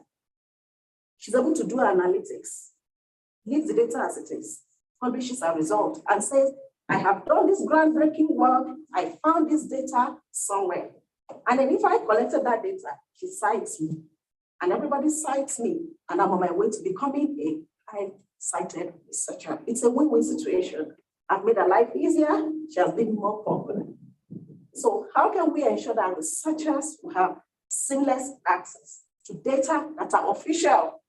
Most of the time when we get data from the Bureau of Statistics, you have to maybe tip the clerks and they give you some data that are not really official. You cannot even verify, you cannot really be sure of how authentic this data is. How do we ensure data governance in Africa? Let us look at the case of the Ebola. All the data collected about Ebola, they're no longer in Africa. They have been taken away. How do we ensure that when data of any kind is collected in Namibia, it becomes the property of the government of Namibia, and then it is governed by the data privacy and protection laws of this country, and the same thing across different places? How do we protect this data ownership?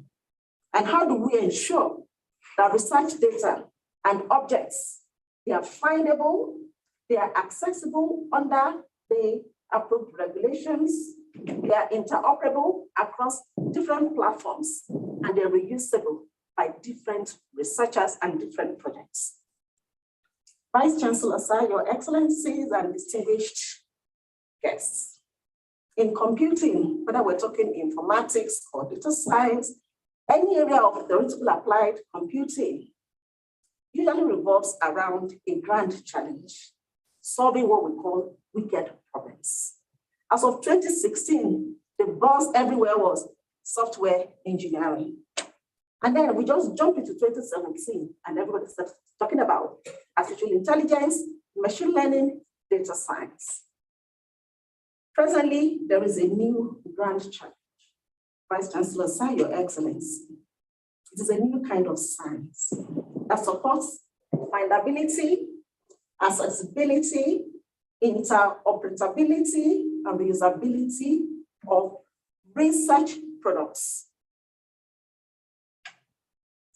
So whether it is data or my models or algorithms, every product from the research, in addition to publishing the research, as a researcher, I'm also required to provide an easier pathway. And it's an African culture. We share, we help each other. We cannot provide a guidance for everybody. So I'm going to be spending the next few minutes before I close to speak on this technology, this principle.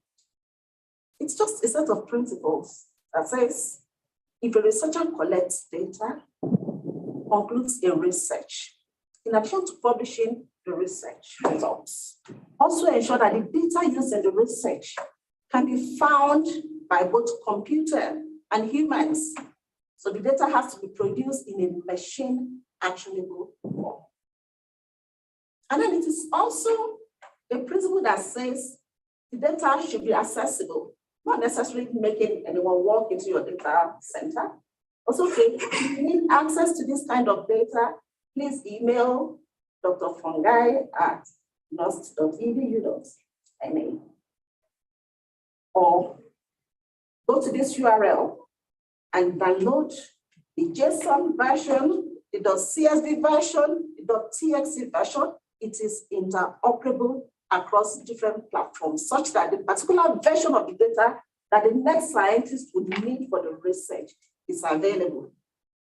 And finally, because it is in residence, what is taken is a copy. And the algorithm visits the data, visits, does the analytics, gets the result, and leaves. It is reusable, remains unchanged. That is the fair principle. That is a new kind of data science that we do now. That we don't train African models with foreign data sets. They're not representative enough. The results are not reliable. If you want to train a machine learning model with cats, if you get the species of cats that are here in Namibia, the ones that are there in Nigeria, if you want to train on different plants, let us get a data set of plants in Africa that has been exposed to African weather, that developed within the African system. That is what FAIR is all about. This is an example of an implementation. It's a findable. This example says it has a persistent ID. So it has a metadata that has an ID. It's similar to going to a library. There is a call number for every book. There is that classification, the librarians among us will know. It is the same thing. So the classification of the research data, but there has to be the infrastructure here in the university or in the Ministry of Science and Technology or somewhere else that can store the data in residence. And then it brings a lot of traffic also to your system. You're welcome, Professor. So we can have a NAST verification framework that says for every research conducted by our faculty, this is how the data should be stored. And then there could be a FAIR officer in the university that you can contact and say, I need data on this particular subject. And he says, oh yes, sure, this is the identifier. It is simple, it is easy, and it makes life easy for everyone. As an independent researcher, what you can do is just simple ABC. Put the data in a repository. And then in the manuscript, include a data availability statement and cite the data that you use. Here's an example of a publication. I don't know how clear this is, but this is the article, and it says data is publicly available. If you click on this, it takes you to OSF, where the data is. It's that simple. It's something we can do. We just don't really think about it.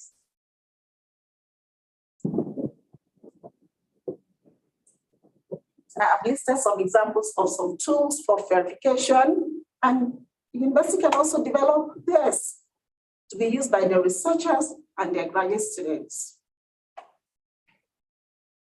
I know it sounds new to some of us.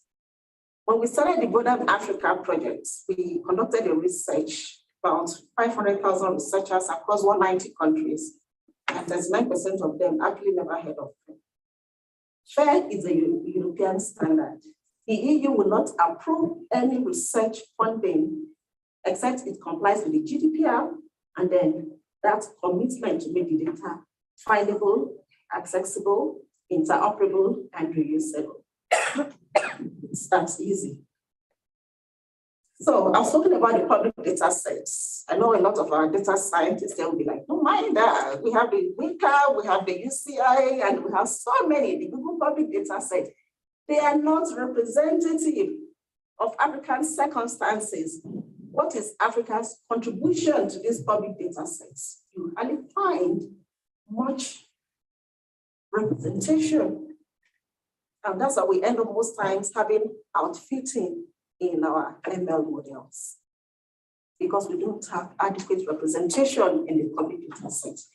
This new science of fair data is an opportunity for Africa to actually now have to be a huge resource of verified data for research across different subject areas. So I'm going to be showing the Modern Africa implementation. I think that when Professor Fungai read my citation, she mentioned the Modern African country. That's how the bus moved around the regions of Africa, from Tunisia in the north to Nigeria, Burkina Faso. We have Liberia as well in the west, and there is Uganda, Kenya, Ethiopia, Tanzania in the east, and Zimbabwe in the south.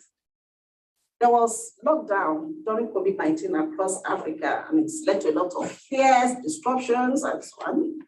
But for some of us in Africa, we had the opportunity to learn new things. And that was when we started the Modern Africa project.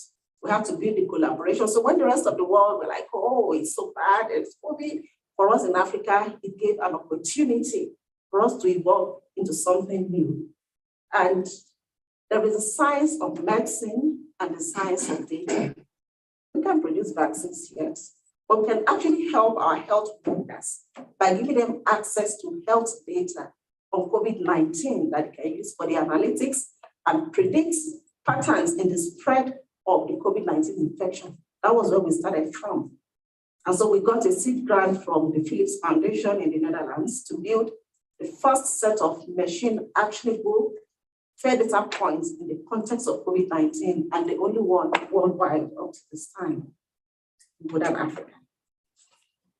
And after that, we have the data points in this country. I'm sorry, it's not clear. I don't know if it's me, but I have it better. You get the slides from the organizers, so you take time to look through. I'm also conscious of the time, but we have the partnerships in those countries. And then from there, we moved on to develop the architecture for health data. So this is a clinic, a university clinic, and then there is the bulk inputs. And the Modern Africa architecture does is to assign metadata to the clinic. So each clinic has an identification number, and then each metadata also has an identification number.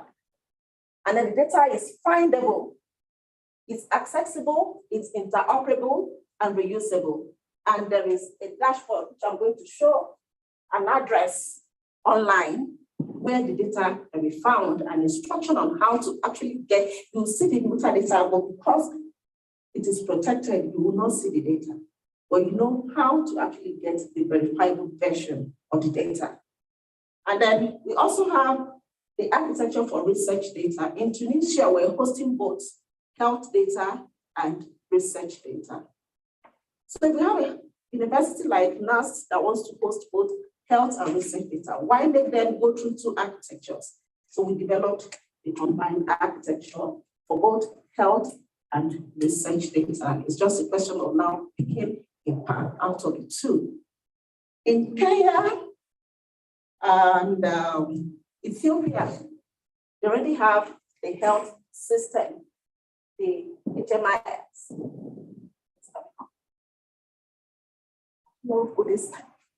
They already have the HMIS that is widely in use.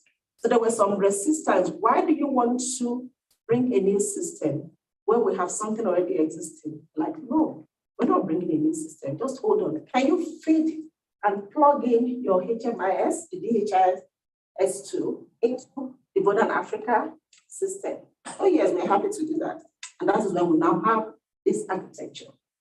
Then in those clinics where they already have the data in bulk on paper, can we digitize them? And then through a bulk upload system, put them in and make them available as well. Yes, and that is why we also have this subsystem. And that is the Modern Africa Project, to provide access to data that are findable, accessible, interoperable, and reusable, fair for researchers in African countries. That is the project. Where can we find these fair data points? We have 30 of them in Ethiopia, 3 in Kenya, 1 in Liberia, 21 in Nigeria, Somalia, 1 in Tanzania, 6 in Uganda, 7 in Zimbabwe. And there is a URL. Oh, I think I missed that. Dashboard.budana.health. Can explore further and see the fair data sets in Africa. In addition to implementing, we also showed others how we did it in the spirit of Africanism, of showing direction to everyone, of sharing. And so we published in the OSF every information about verification in Africa is in the OFS. We have a GTOP, everything is also available on GTOP. A book of reference is being published and is going to be launched later today at 1 p.m. And of course, the MIT Data Intelligence published 30 of our articles on the different work of verification of data and development of fair data points in Africa. And we had to train how to do it. So we built with the support of the Dutch Ministry of Foreign Affairs an e-learning system, Digital Innovations and Skills Hub, where we train young African researchers on verification and development of fair data points. Vice Chancellor, sir, Your Excellency, my intent is just to make a case for the preservation of data collected in Africa, to ensure that African data remains available to researchers from Africa, that we gradually desist from training machine learning models that are meant to solve African problems with data that are not collected, are not representative of the African population. I'll be available for questions and networking after this ceremony. Thank you, Your Excellency. Thank you.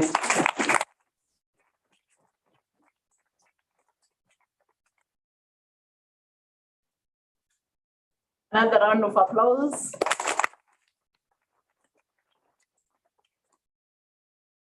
Thank you so much for that presentation and bringing us into a model that can direct us towards harmonizing data collection and accessing it for fair development of solutions. And as we know that the technology that we use is no country wage abides. It actually is cutting across the nations. And as such, we need humanity to drive it across the nations. And your presence here is testimony to that. Thank you so much, Professor Oladipo. I would like to then invite next to the podium, Professor Judith Osakwe. He is the president of the Nigerian community in Namibia. And I believe is the befitting candidate to present his excellence to us. Professor Osakwe.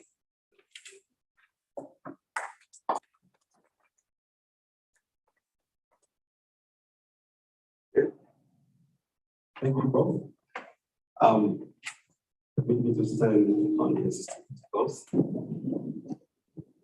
Excellency, I don't know where to start from now because it's a long one, but I'll just abridge it. I'll start from his university days because he has a Bachelor of Science degree in economics.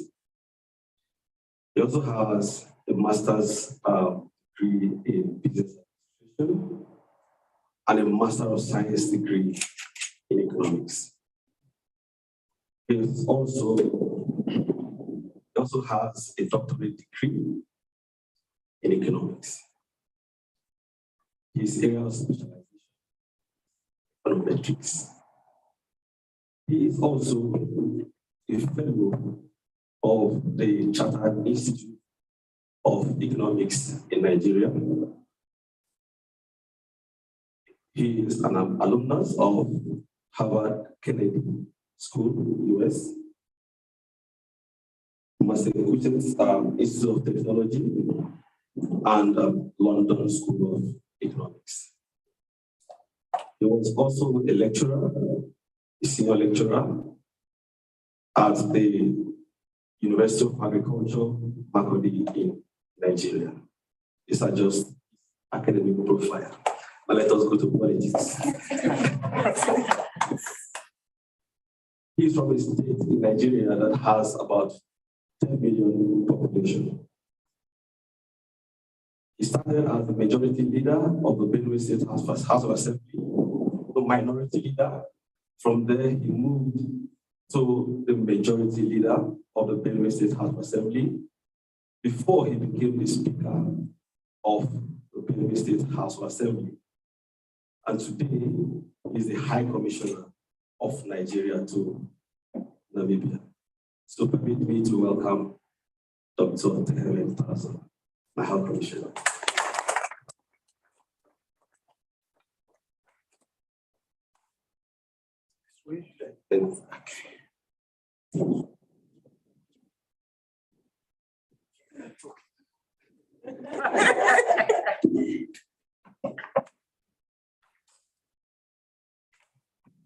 Anytime I come before this podium, I'm always battling with adjusting because every other speaker was taller than myself. Well, just a quick one.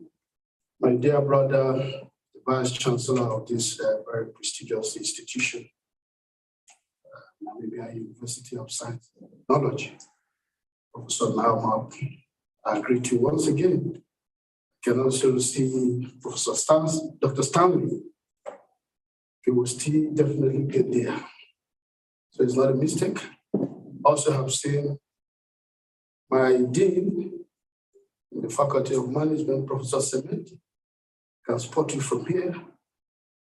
Very many other speakers that are going to be knowledge drivers to this occasion. I see Professor Carol Isi, the Global Business School, Professor Jide, my dear sister, Professor Francisca.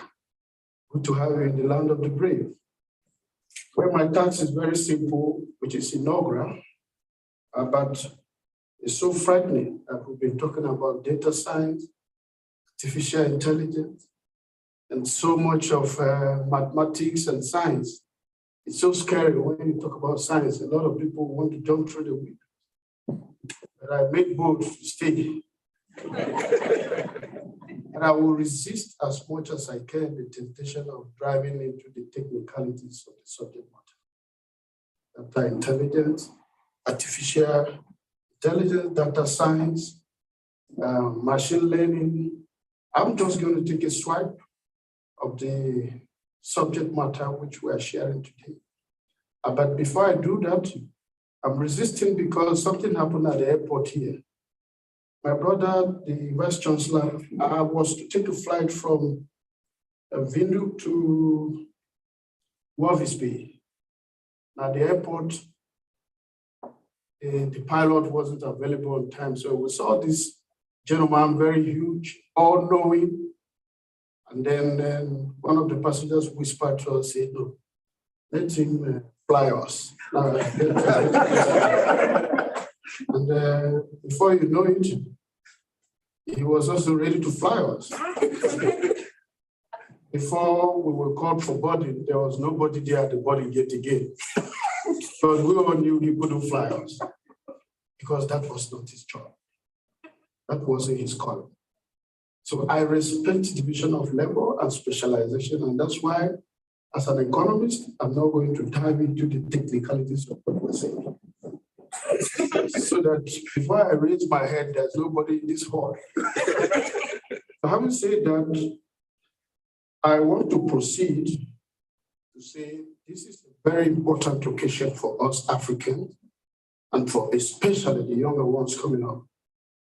Data science, machine learning, artificial intelligence, all components of ICT. And we all know what ICT has done today in our world, it's a major component in our lives today. It dictates how we live, how we work, how we play. I have chosen to be in the abacus days, but I have no option than to join the digital world, because sometimes I'm struggling to operate the TV in my house, and my little baby is the one fixing it for me. I'm struggling to send some messages or do some app transfers of finances, and she's the one doing it for me. So I have to update. I have to also be involved and live in today's world. That's what ICT is driving us into. People like you who are in this field have done enormously well for society. Today, we know that if you go to places like Rwanda, Kenya, where the hub of ICT is situated in Africa, you agree with me that blood transmission, the way you want to use blood, it was easier. It was very difficult to get blood to the end user because of the infrastructural gap. Poor road networks, which is generic in Africa because it's a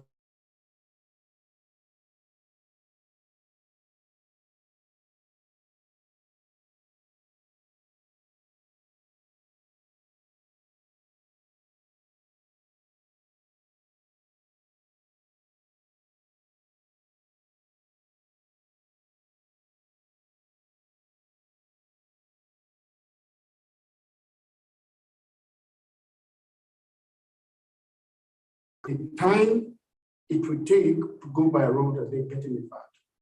So that facility was not just saving time, it was also saving lives.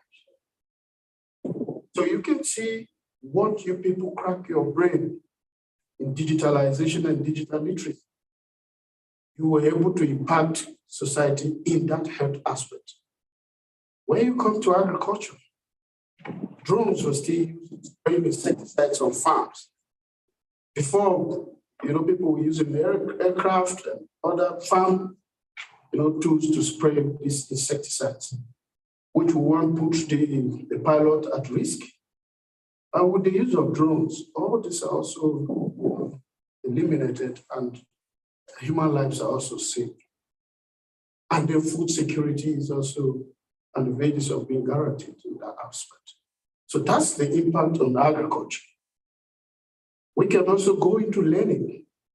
Today we are seated here, but very many other people are with us on board. People are watching us in the US, in the UK, in South Africa, in Nigeria, and all over the world. Courtesy of what? It's ICT.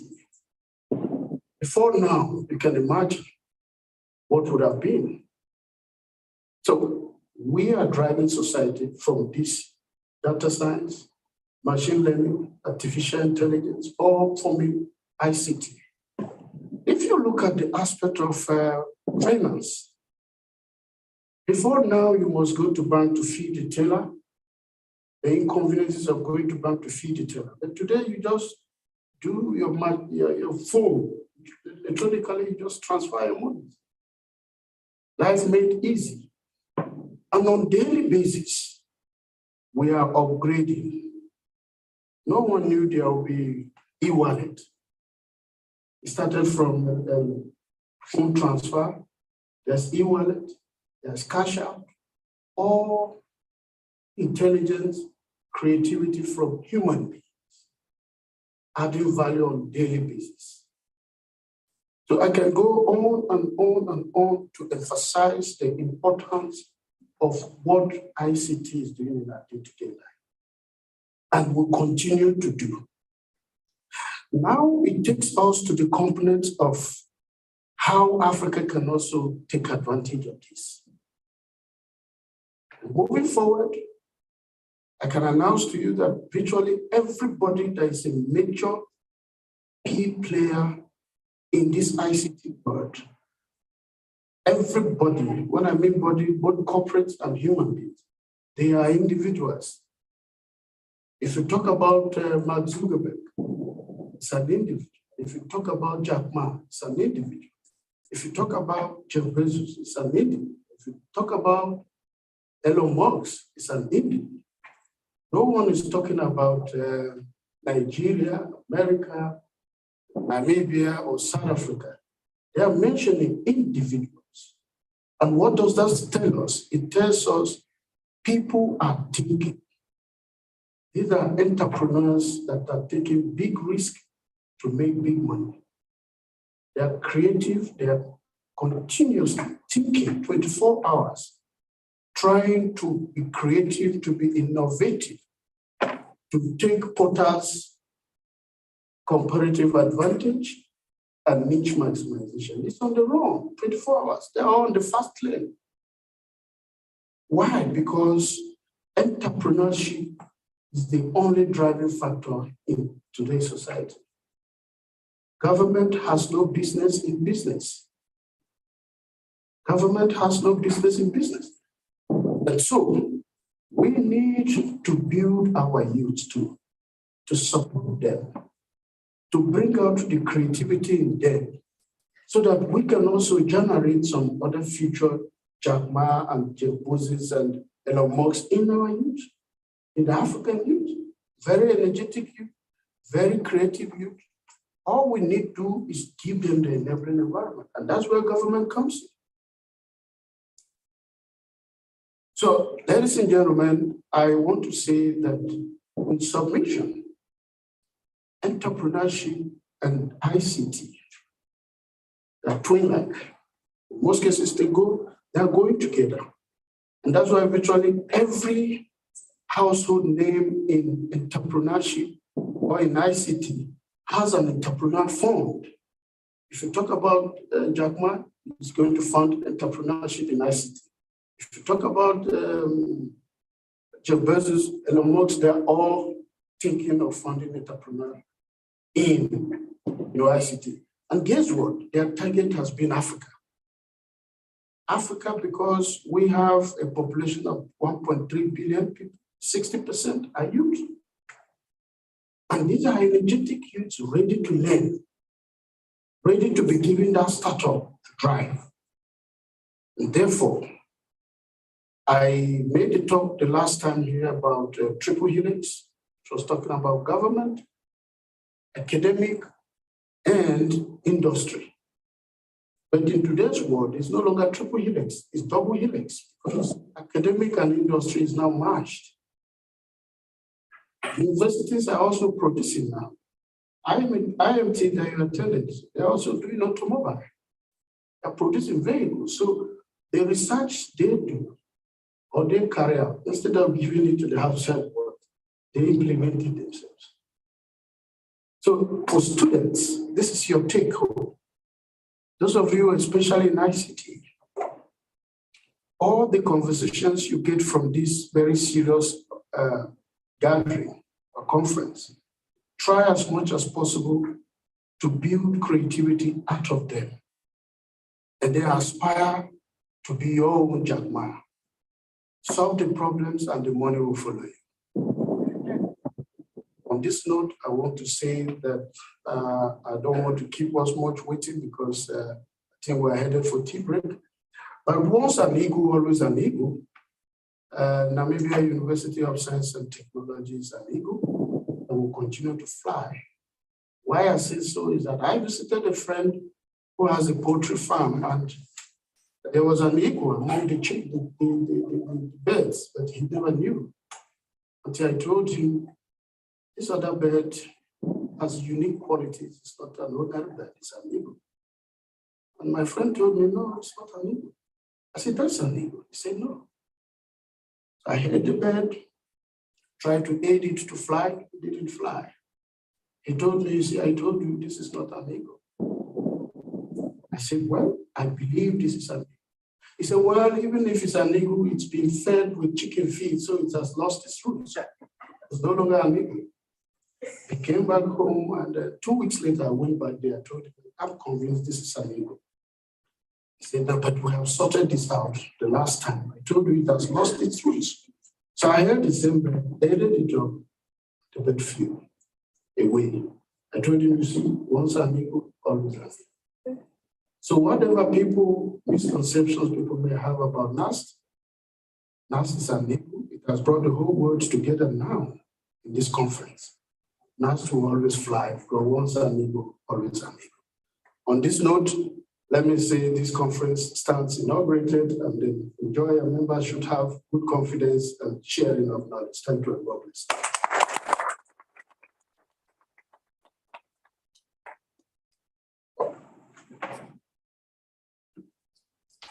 Very much.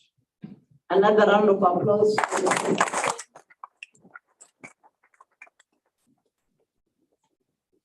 Your Excellency, Dr. Tehem Hazel, thank you so much for opening our conference and allowing us to continue with our deliberations as we enjoy the milestones that we have made in technology and the impact of technology on our lives. You have spoken to the changes that is bringing in everything, including your personal life. We appreciate that change, and we believe with your support we'll continue to soar on. Maybe just stealing the light from Prof. Jude, His Excellency has also sponsored this conference from his personal purse, and for that we are grateful. Thank you so much. I would like to invite Prof. Jude to the podium, and as you come to the podium, please bring our goodies so that we celebrate the opening in style. I can see everyone, there's a red bag on their table, courtesy of ITEL, and ITEL still wants to further bless our speakers. So they prepared very beautiful bags. I think when they get those bags, they're going to get rid of these red ones because those ones are even more beautiful. And as for the conference participants, I saw some already having red notebooks on their desks. Some are having some white branded pens. I don't know what else you're having there. It's all thanks to ITEL. I think Prof. Judy started showing off NamPower, the electricity you're using is case of NamPower. And we have NamPower as the sponsor for the scholars meetings. So I would like to invite our Vice Chancellor, Dr. Aaron Nauma, and I would like to invite the ITEL representative to Namibia to come and do the honors of giving our speakers the gifts that they prepared for them. Thank you.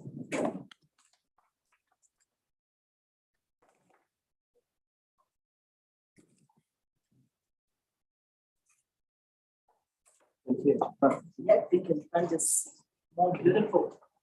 So let's call from our list. We start from the first speaker.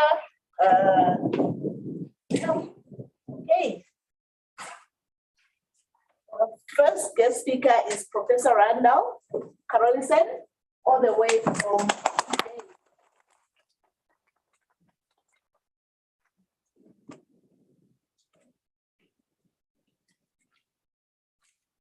How do we do this on the bottom?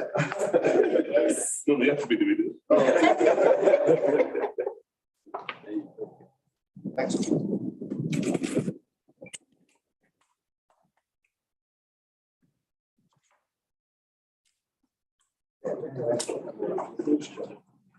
Right. Proceed. May you please come and collect for Dr. Rodrigo April? For Dr. Roderick April.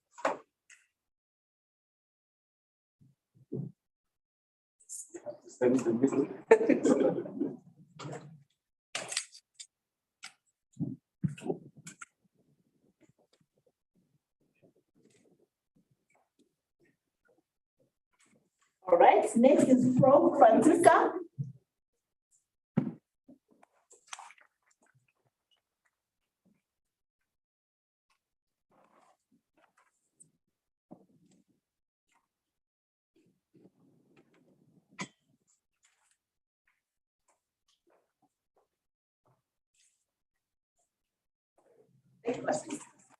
And last but not least is Your Excellency, Dr. Tehem Hazel.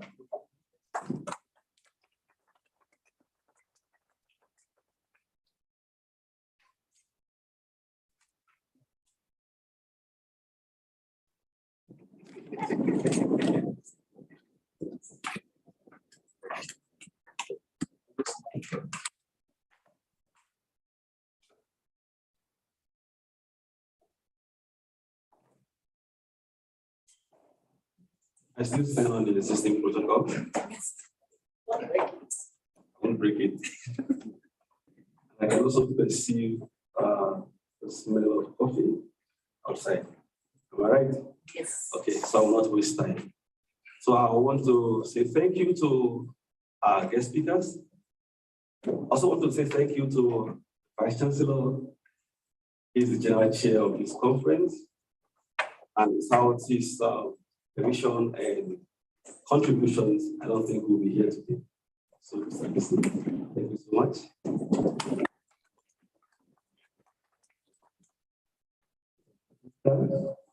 All the way from Nigeria. Yeah, thank you so much. Orlando. The speakers are not, these are not the only speakers we have. After the coffee break and the tea break, we're also going to have a plenary session where the other speakers will be also talking to us. So after the tea break, also come back here and listen to our speakers. So once again, I say thank you. We are going to have photo shoot outside also with the speakers. So we'll go outside, please. Have a photo shoot outside. So thank you so much.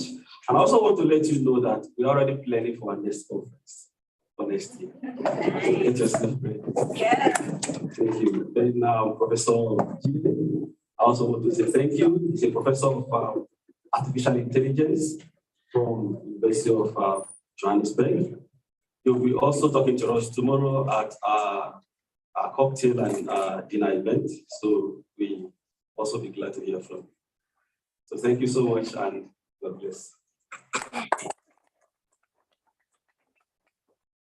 Who allow the VC, His Excellency, and the speakers to go first on the photo assembly outside. You all follow, we stand behind them, and we have a very big family photo.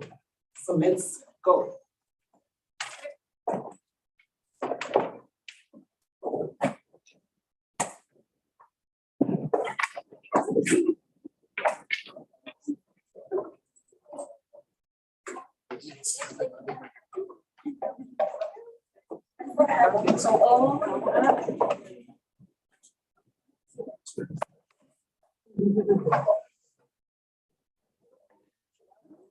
Okay.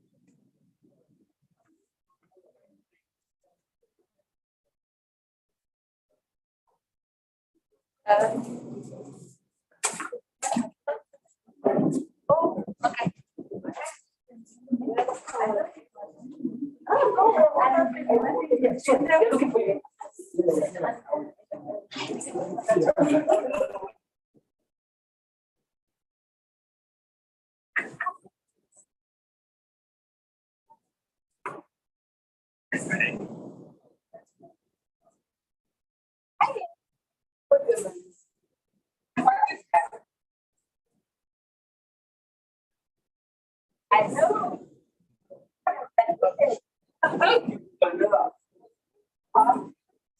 I see.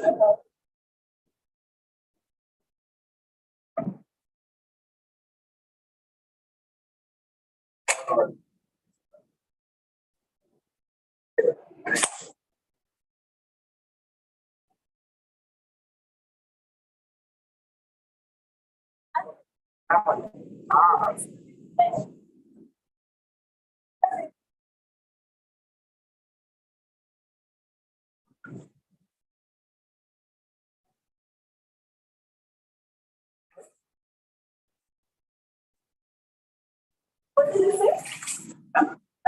That's very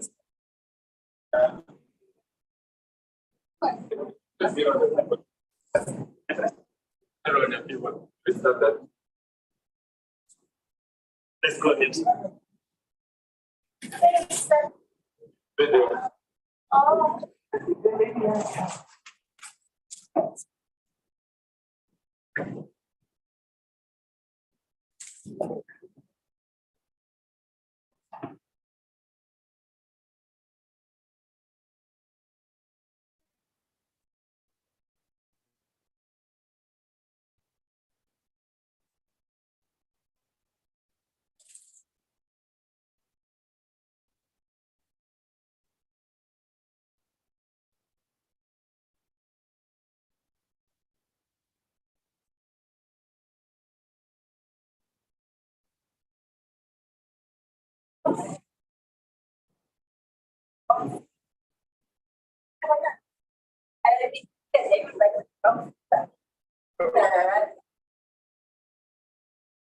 yes.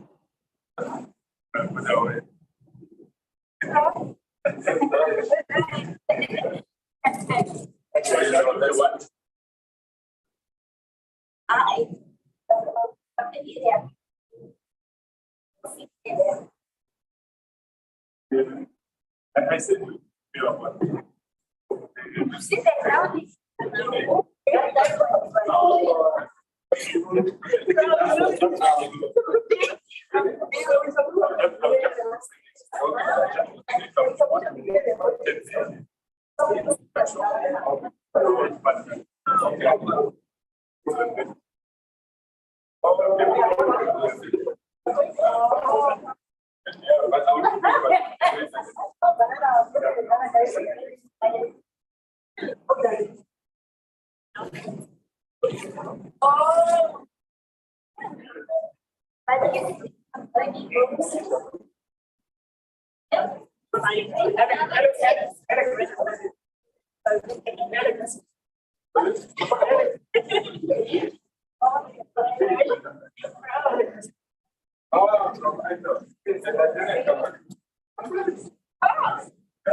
But if you are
So, how is my program? That's the system. That's the first one, right? Yeah. So, I'll put it under.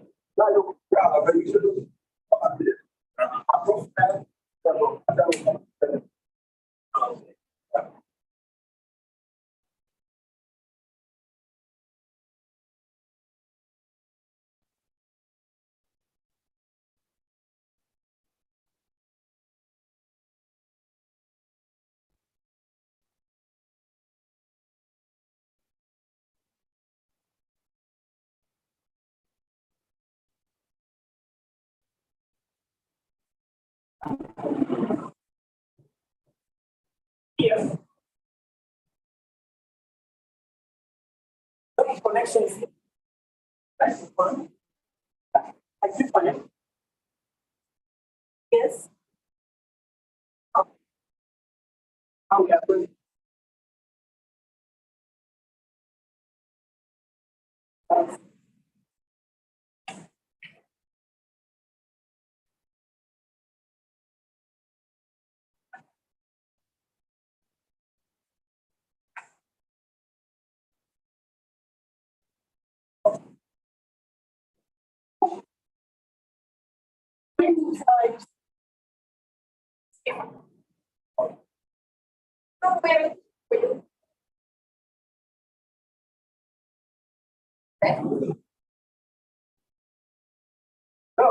We're trying here.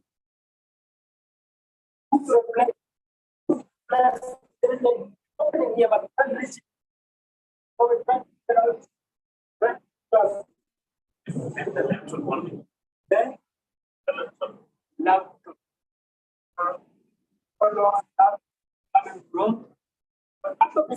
from this guy directly.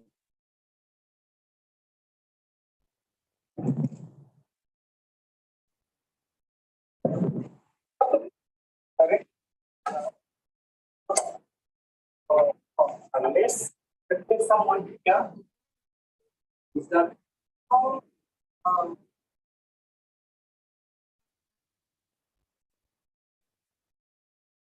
this guy? Oh yeah.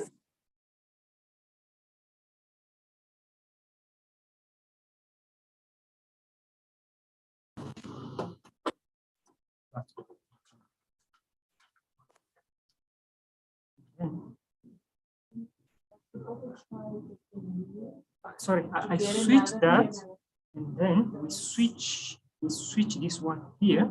I don't know who I'm disturbing now, but we'll try.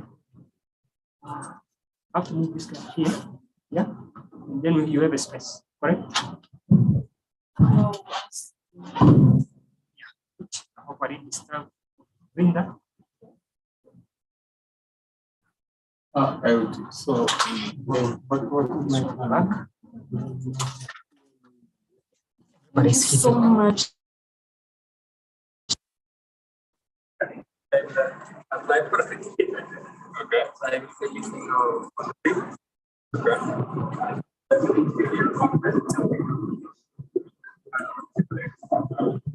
after the break,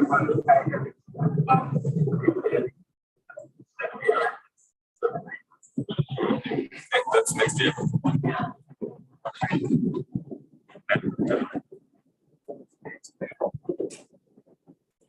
No.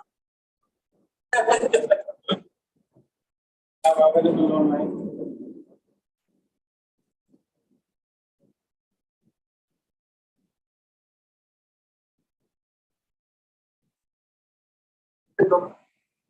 Wait. Is this directly or not? That's other. Not the Which room are you in? end of this. End of the. Okay, just a moment.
Vice Chancellor,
To our online attendees.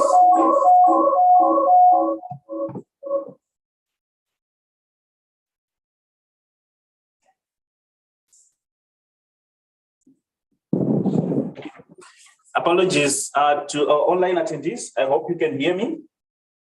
Can I get a confirmation, hopefully?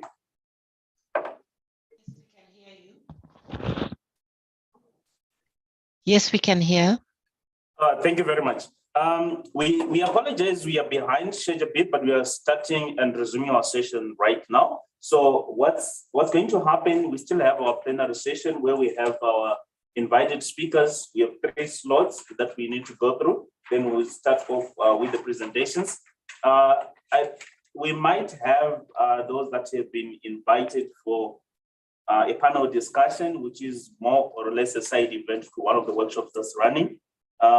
I just checking if we have any that are online, because we're only intending to open the breakaway sessions in the afternoon, because the breakaway sessions are going to be open from the same platform that you are currently logged in. This is where you will be able to see the parallel sessions, which you can join online as well. The instructions will also be further displayed. It's just a simple instruction 1, 2, 3, where you will be able to locate the breakaway session and you'll be able to join a parallel session that you intend, and you can move between the parallel sessions. We'll further explain that as we are resuming.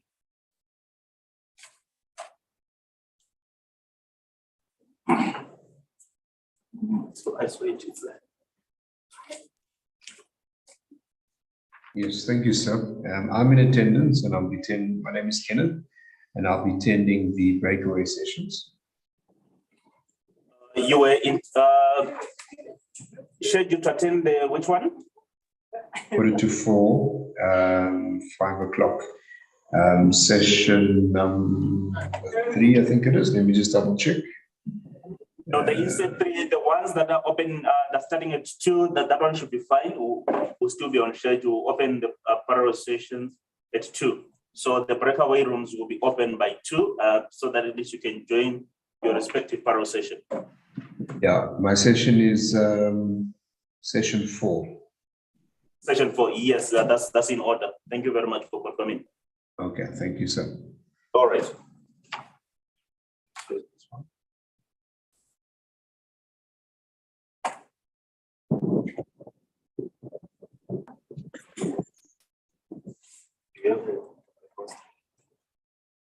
Just one.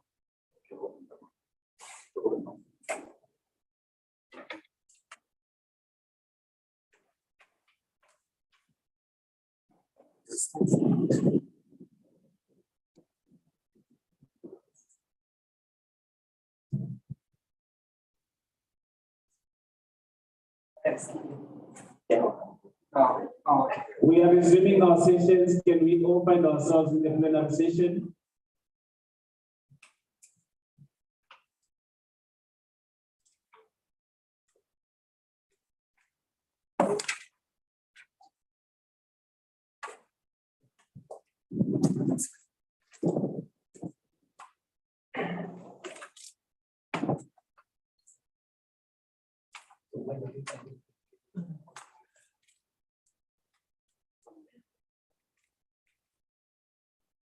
Maybe for those that are presenting during this session, if we are in the venue, maybe we can load our presentation solo on the PC, so that it is we cut on the time. I am presenting, but online. So who do I send the presentation to? For online, if you'll be sharing your screen, you can actually do that from your side. That should be fine. We are only concerned about those that are physically on at the venue, so that at least we don't have delays. So you're actually sharing, right? So that shouldn't be much of a problem on your end. Okay. Okay, thank you. All right, pleasure. Right, colleagues, for the sake of time, allow me to welcome you to the first technical session, which is 2 parts of our plenary session, where we have 3 invited speakers, Ms. Machaka Mosehana from University of Johannesburg, South Africa, and Prof.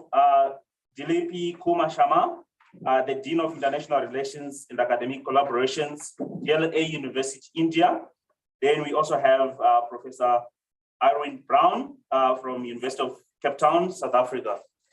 I'm just confirming if we have our invited speakers online as we resume with our session. And I have the honor to be your co-host for this session. Myself and Mr. Johnson Bilawa being the moderator for the session. And we hope we are going to also try to catch up with the time so that at least we cover on the schedule that we are running behind a little bit. Not a little bit, actually. A little bit, actually. Prof. Brown, are you online? I'm just trying to locate. Yes. Can you hear me? Can you see me? Oh, perfect. I can hear you and I can see you. Right. As for the schedule, let me start off with Ms. Machaka Mosehana, and I believe we are going to have a representation for her from University of Johannesburg. That will be Prof. Randall. Is that correct? Yeah. Okay, perfect. Maybe for the sake of time, I will just quickly run through her profile, then Prof. Randall can take over. So Ms. Machaka Mosehana from Johannesburg Business School, University of Johannesburg, is a director of the Center of Entrepreneurship at the Johannesburg Business School, a faculty of the University of Johannesburg. She's also an enterprise development strategist who specializes in small and medium enterprise development and market linkages, both locally and internationally. A SME development experience spans well over 60 years of working with the private sector, public sector, multinationals, and non-profit organizations. As an ED strategist, she plays an advisory role in aligning the board-based Black economic empowerment, popularly known as the BEE, priorities of organizations in South Africa with their strategic objectives. Machaka is also an industry leader in strategy formulation, planning, and seamless execution of innovative SME development programs to solve for corporate and public sector transformation agendas using enterprise development, supplier development, and skills development elements of the BBEE scoreboard as the drivers. Over the years, she has redefined the art of facilitating access to market and finance for SMEs and has unlocked well over 500 million rands worth of supplier contracts and investments for small businesses by linking investors with SMEs for local and international investment opportunities, contributing to these organizations' sustainable development and growth. Machaka is also a founder of the startup called Fahrenheit Capital, which aimed at creating a market access platform for small businesses and startups with high growth potential. Fahrenheit Capital carved its niche by focusing on market linkage facilitation, enterprise development, corporate innovation, and alternative funding. In 2016, in recognition of her industry leadership on the continent, she was contracted as a business development executive manager by a Switzerland-based company called AFIDEP, which is African Investor and Development Program. Her role focused on marketing Africa to the European investor community as an investment hub for signature infrastructure projects. Over the last 16 plus years, she has created strong relational capital with key players in South Africa's SME ecosystem. Currently, Machaka is also a non-executive director, board member of Aspire Development Agency. With this profile, at least I was also buying time for people to get settled. Prof. Randall, as you're taking over, I give you the floor.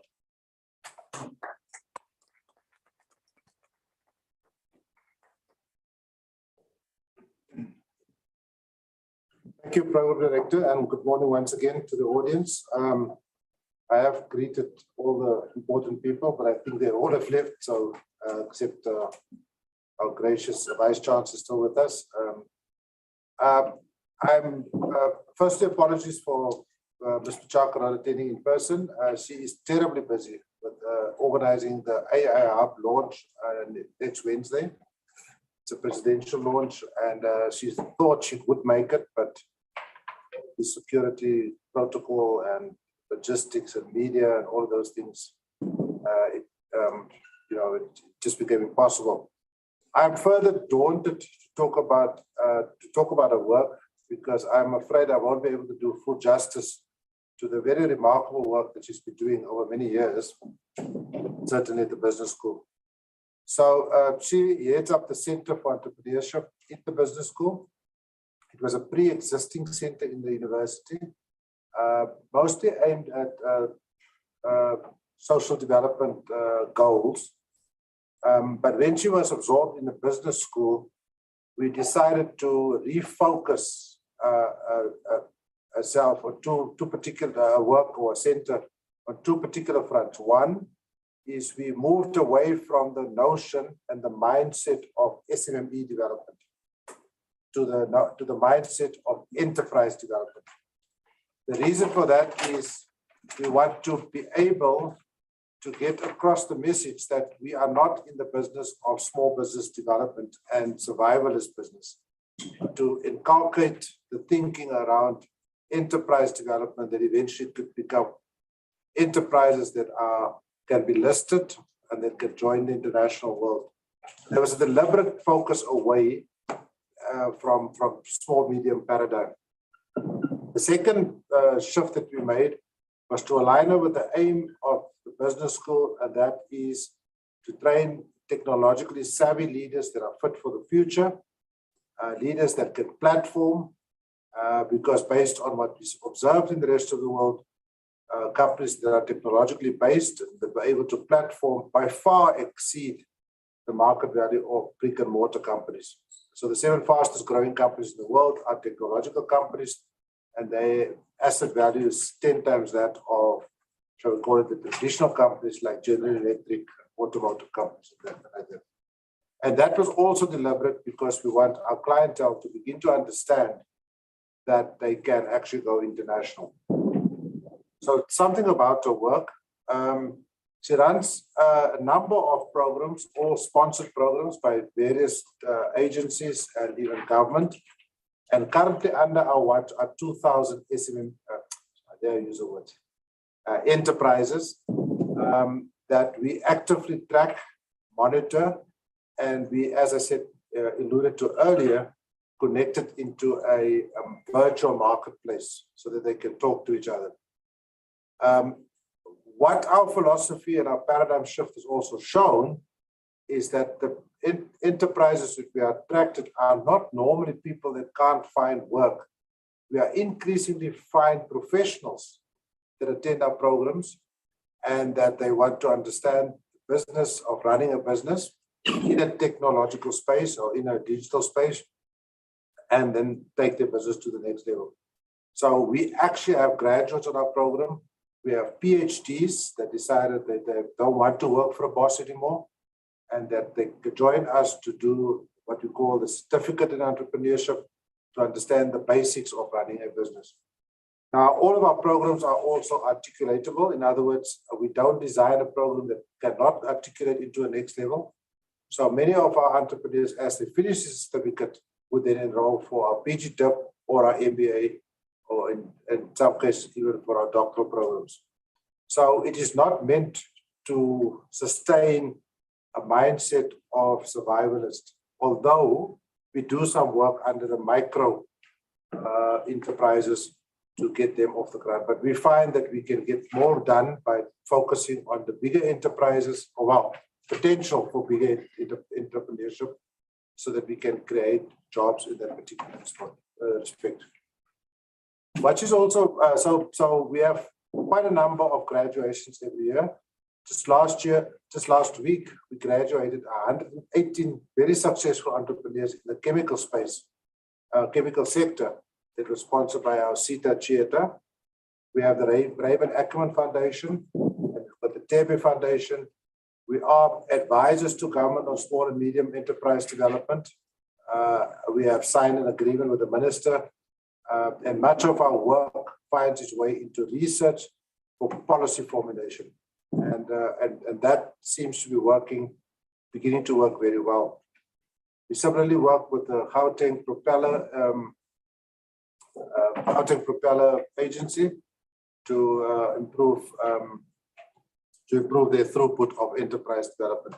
I think probably what is very important and which we often don't mention is that we are recognized by our minister that our certificate adds credit points for people when they tender for government.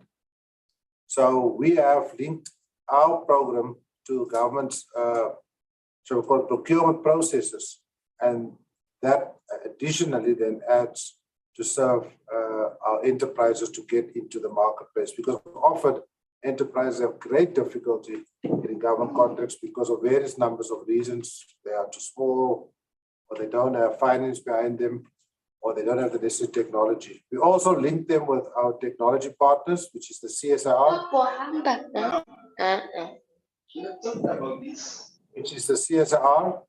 and the South African Bureau of Standards, so that they can aspire to get the mark, which will further endorse the, shall we call it, the quality of their products. What I've seen of all the graduations that I have attended is remarkable, absolutely remarkable innovations that you didn't even think possible. We have from perfume manufacturing, we have, I mean, so many different ideas that we have from entrepreneurs. And as they become successful, we encourage them to retain this networking, as well as retain their links, of course, with the business school as alumni proper. So absolutely remarkable work that is done in our Center for Entrepreneurship.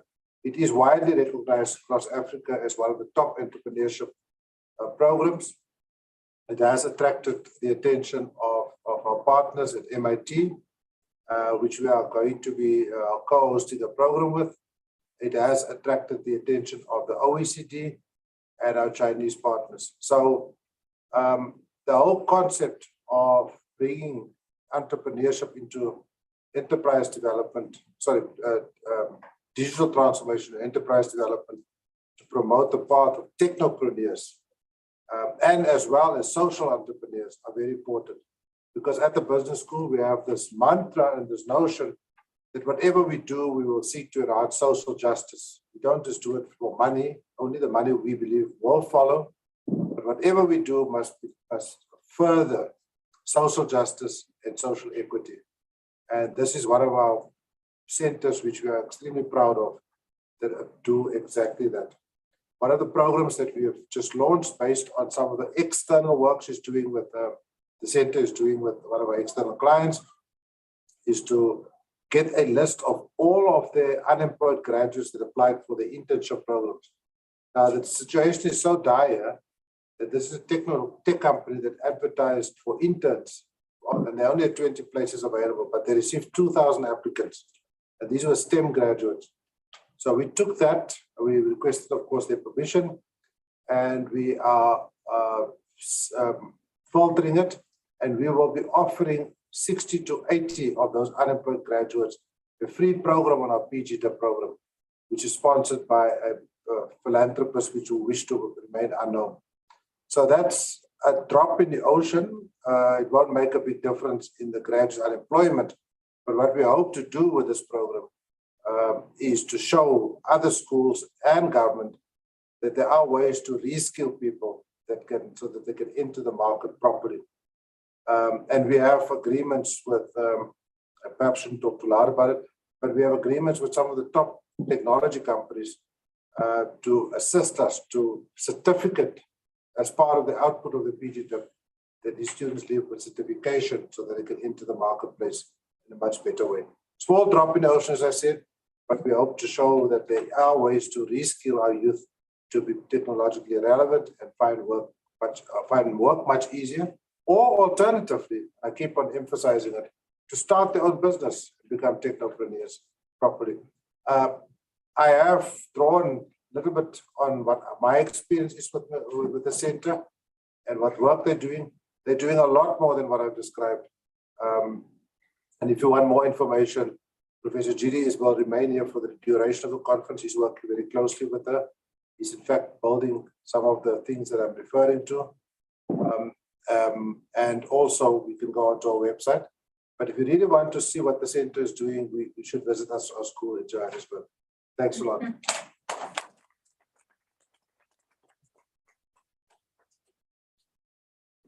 Thank you, Prof. Ranto, for giving that overview. Indeed, it's an open invitation for collaboration, and we are looking forward to that.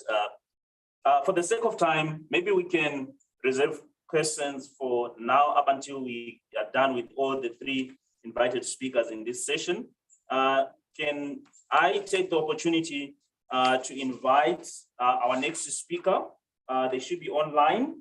Can I just have a confirmation if Prof, you are with us? Just a moment. Prof. Kumar Sharma.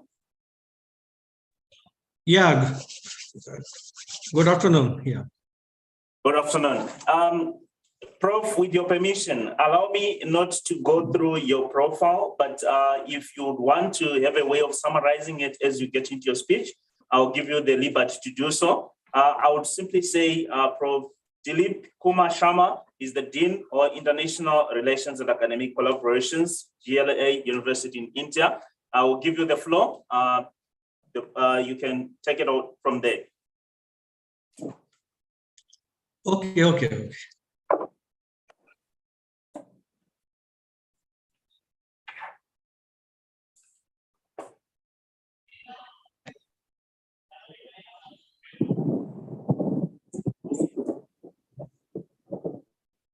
Are you having a presentation you are sharing? You can go ahead. You should be having a presentation, right? Yeah, let me check out. Yeah. Okay.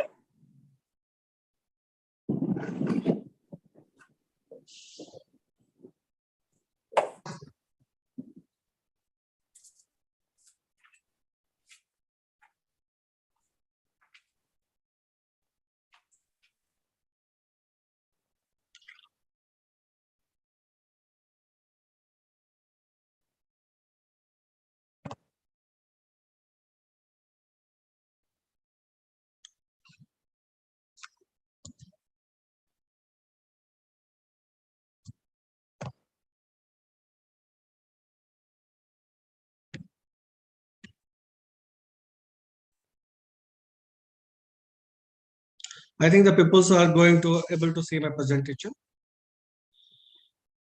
Hello. Yes, we confirm your presentation is visible.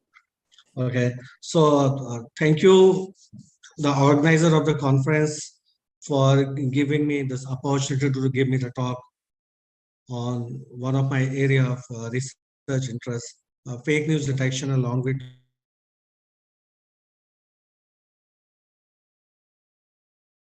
and my special thanks to for inviting me, and I'm happy to share with the audience, like in the month of August, my affiliating university, GLA University Mathura, India, signed MOU with Namibia University of Science and Technology. So your Vice Chancellor, your Pro Vice Chancellor, Deans and other faculty visited GLA University Mathura. Thank you.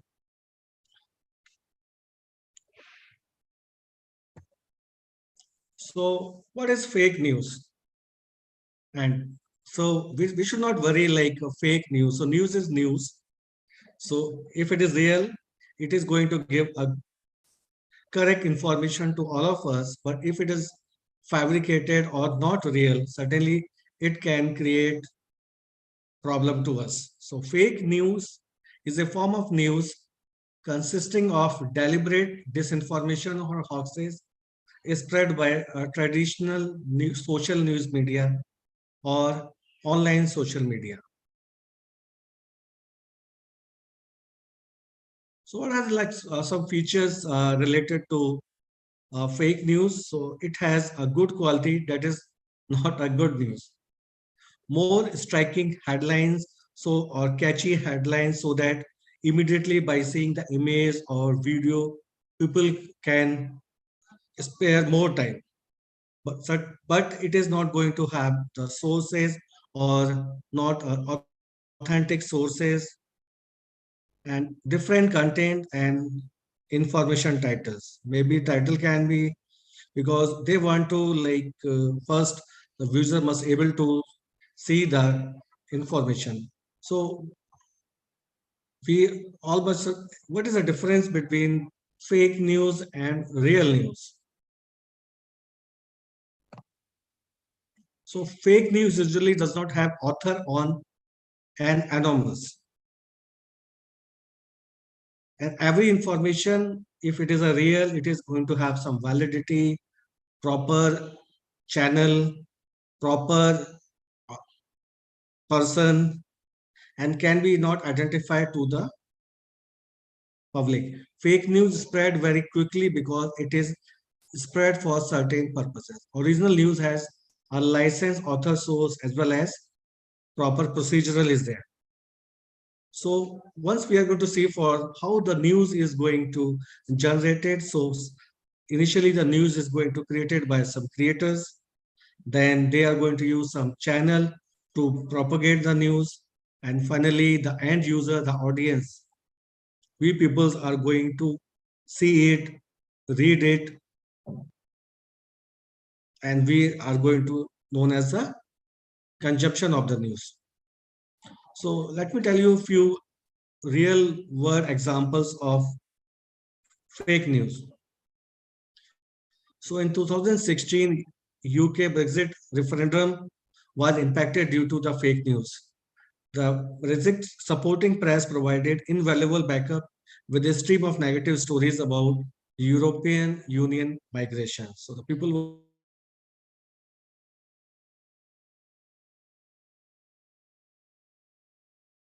was confused that time. And in 2016, US fake news was propagated to get the benefits. So the fake news was both widely shared and heavily titled in the favor of Donald Trump. In Mexico, 2018, 2 people were burned to death by a mob due to a fake rumor on WhatsApp of child abductors. And the human lives can also be there. In another example can be in 2018, Karvi analog lynching, 2018, Athimur lynching in India, July 2018, unidentified male that was also death due to this fake news. And during the COVID period in India, India's financial capital is Mumbai. So in Mumbai, massive gathering near Bada railway station and thousands violate lockdown rules. So actually there was a lot of pupils who was to go to they was from the UP and Bihar, and because of the curfew due to the COVID, so they can't allow, but somebody asked there is a train from Bada terminal to New Delhi. So they reached and collected, but it was a fake news. You can see a lot of people collected, and that was the outcome of the fake news. So there can be a different type of the fake news, fabricated, propaganda, disinformation, conspiracy, hoaxes, biased, rumors, clickbait, satire. One by one, I will give you the brief. What does it mean? So fabricated news. So this news is created especially to deceive people and lure them towards a specific topic. Disinformation. It is concerned with the news that is aimed to deceive public. Propaganda. This is a particular type of news that is majorly involved with political nature and has a misleading point of view. Conspiracy theory. Sometimes large group of organizations try to change public opinion by invoking false information for an incident. So in India, like the death of one film actress, Sushant Singh Rajput, and justice for SSR campaigning on June 14, 2020, actor Sushant Rajput died by suicide by his Bandra home. His death, which was first shocked everyone, from his co-star to fans, soon turned a long-drawn epic conspiracy theory in India. Biased or one-sided. These are the stories in which we only know the viewpoint of one party or one side, and we tend to form our own opinion. which may or may not be valid. So if someone is biased against women, that might hire a man over a more qualified female candidate. Rumors. So these are the news stories that are originated from nothing and spread as though they are facts. They are ambiguous and don't give clear meaning. So this you can see like a clickbait. So the heading is going to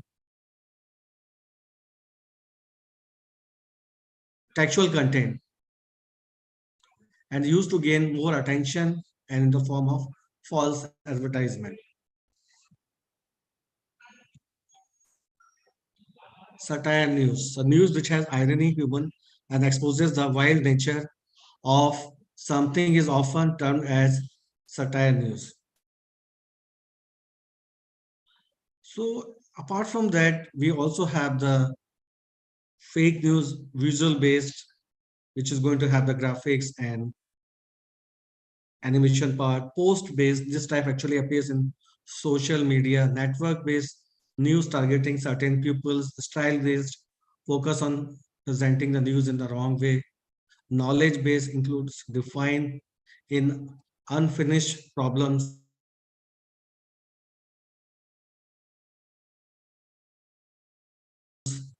So these are like, say, to get the some, certainly there is a motive behind it. So to get some benefits, political benefits, or maybe something else, or maybe.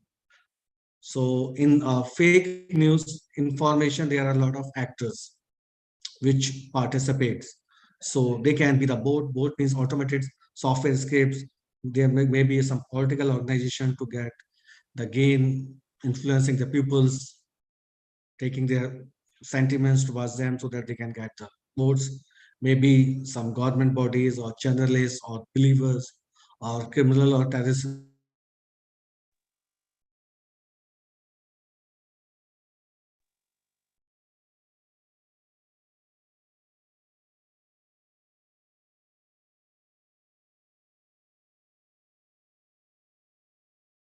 groups.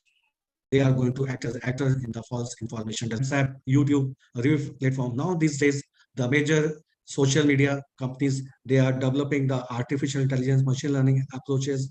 So they must able to get that the content is not a genuine, so that it can be banned, so that it cannot harm the other persons. But again, the work is going on. So text, image, and videos are going to play a very important role in this fake news. So there has been a hype, not only fake news post in textual format, but also a lot of images is going to be manipulated. They are very eye-catching and people often saw them first before reading the textual content along with the photo. Video are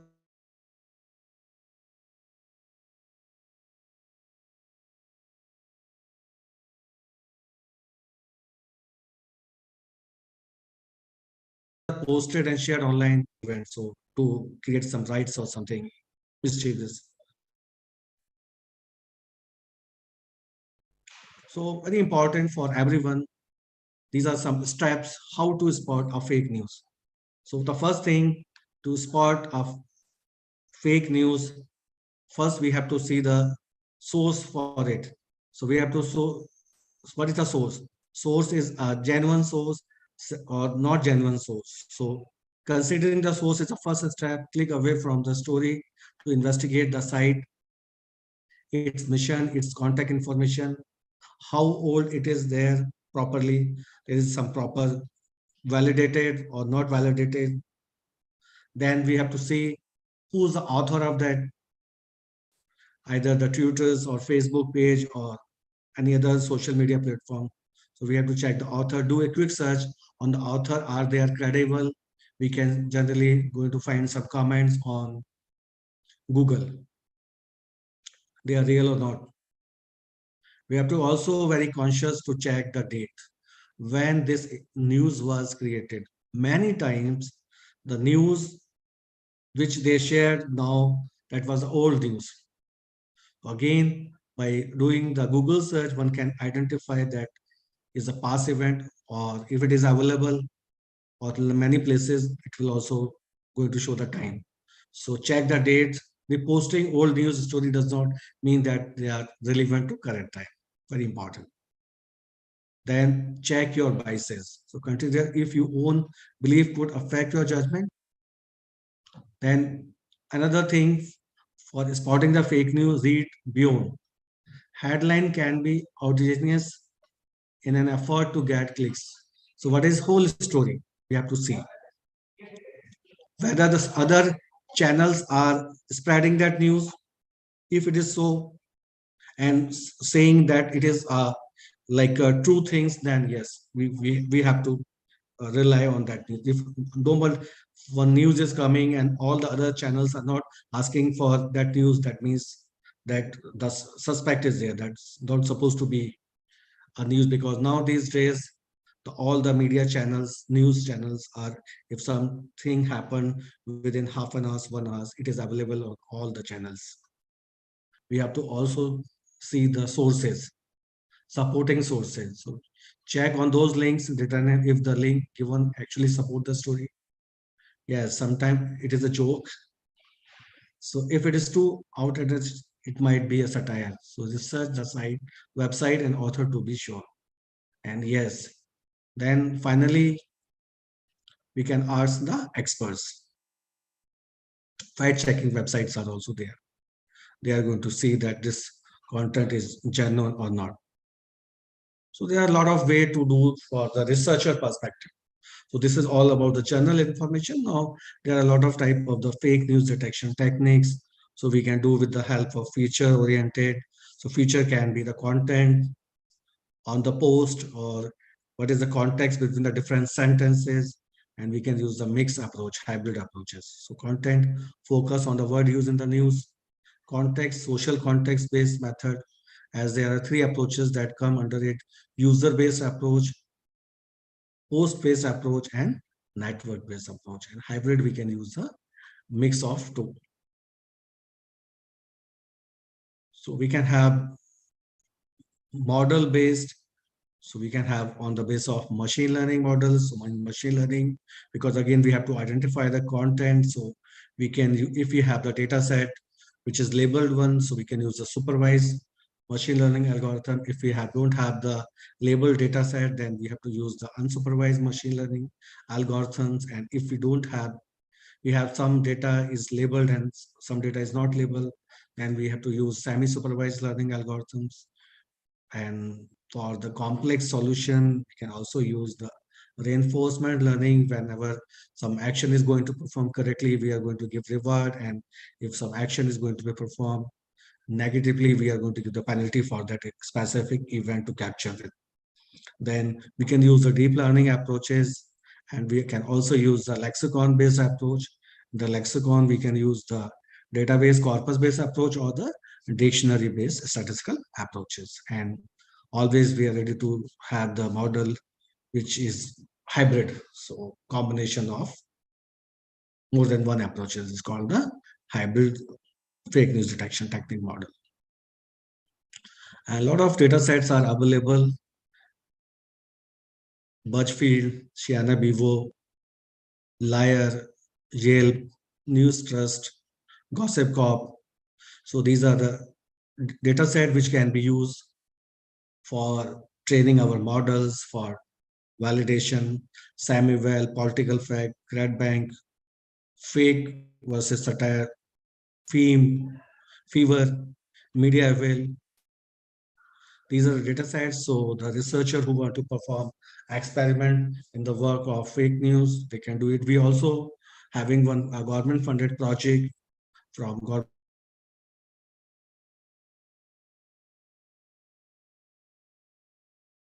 government of Uttar Pradesh in India, one data set, and the people can also do, but it is, yes, but that is going to have all the Indian fake news.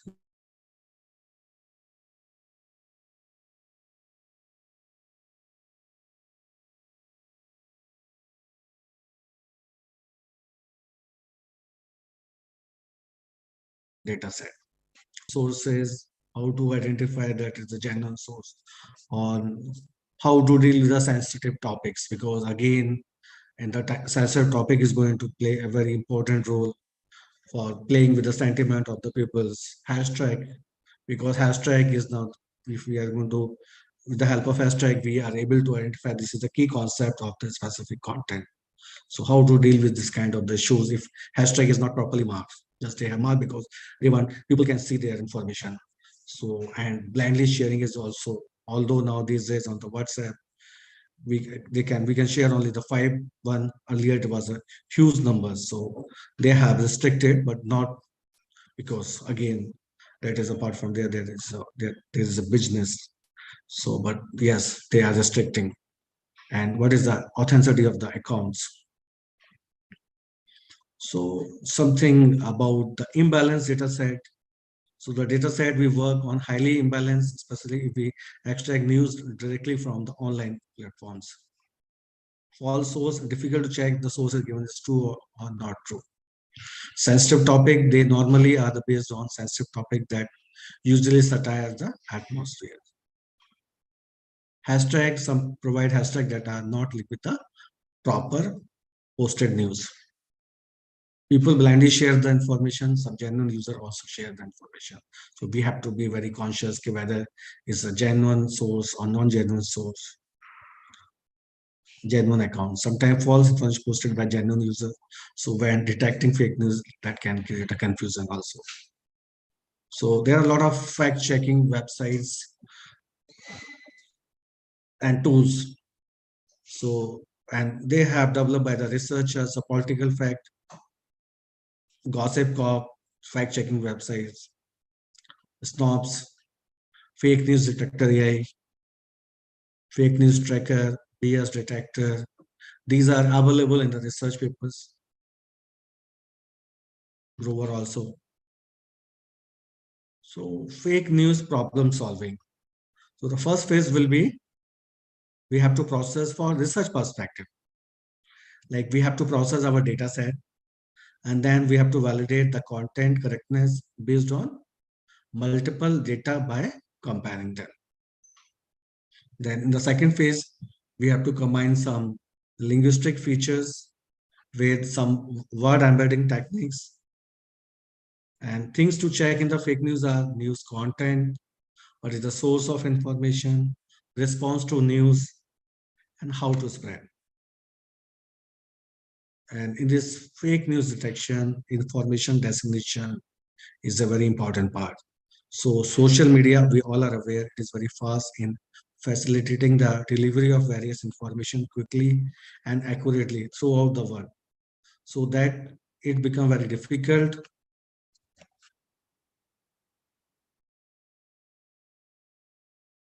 to check the truth of the information that is spread. So in each social media, the way it is spread is different in various applications. So you can see like these are some, again, now the channels, they are also going to show the misreporting list. So this is some news channels. We did 8 fact check this year or misreporting by the news channel also. Sometimes knowingly, unknowingly, intentionally, they can also circulate the fake news and later they are going to excuse them. So there are a lot of new advancement for fake news creations. Georgetown researcher used text generator GPT to write misleading tweets about climate change and foreign affairs. Artificial intelligence make possible to change the appearance of where something took place, creating realistic speaking voice for non-existent people, changing the time of day or weather in a photo or video, creating realistic photograph of non-existent people. A lot of problem. Somebody is not existing and the people are saying that is the person is available. So now the techniques are available. So that is a huge challenges to identify. This is not a real person. So a lot of future work can be carried out by the researchers. They can detect develop a plugin which is enabled with the web browser, and it is able to detect the fake news, deal with the adversarial attack, sentiment analysis, because maybe the news is real, but they should not affect negative sentiments. And certainly there is always a scope of creating a data set related to the country specific fake news. So the new data set can also be created. So these are the references. Already we are doing work in this area. So certainly there's a long way to go in the fake news detection. So that ideally the time will be when we are going to have able to, if some news is going to somebody posted on any social media platform, we must able to catch it. No, this is not a genuine one. So we should not read it, or we should block it so that it should not spread more. Thank you.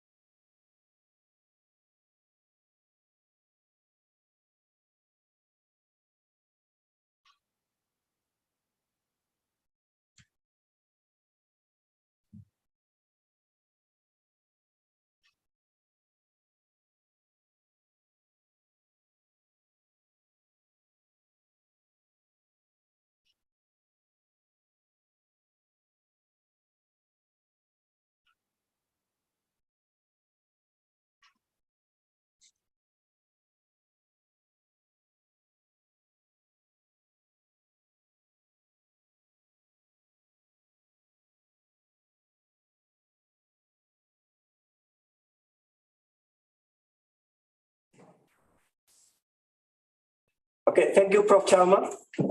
Can you hear me? Yeah, I can hear you. I can hear you. Okay, so sorry for the interruptions. So I was muted for, I said I wanted to acknowledge your presentation, and I said that we might take few questions. Maybe I will allow audience to ask maybe 1 or 2 questions for now. No problem, no problem. It is our pleasure.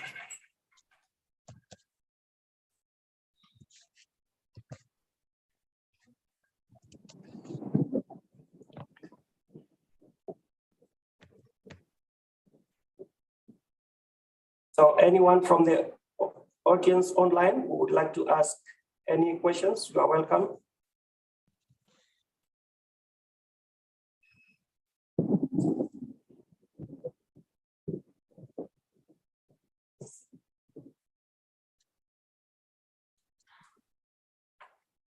Okay, Kangwana.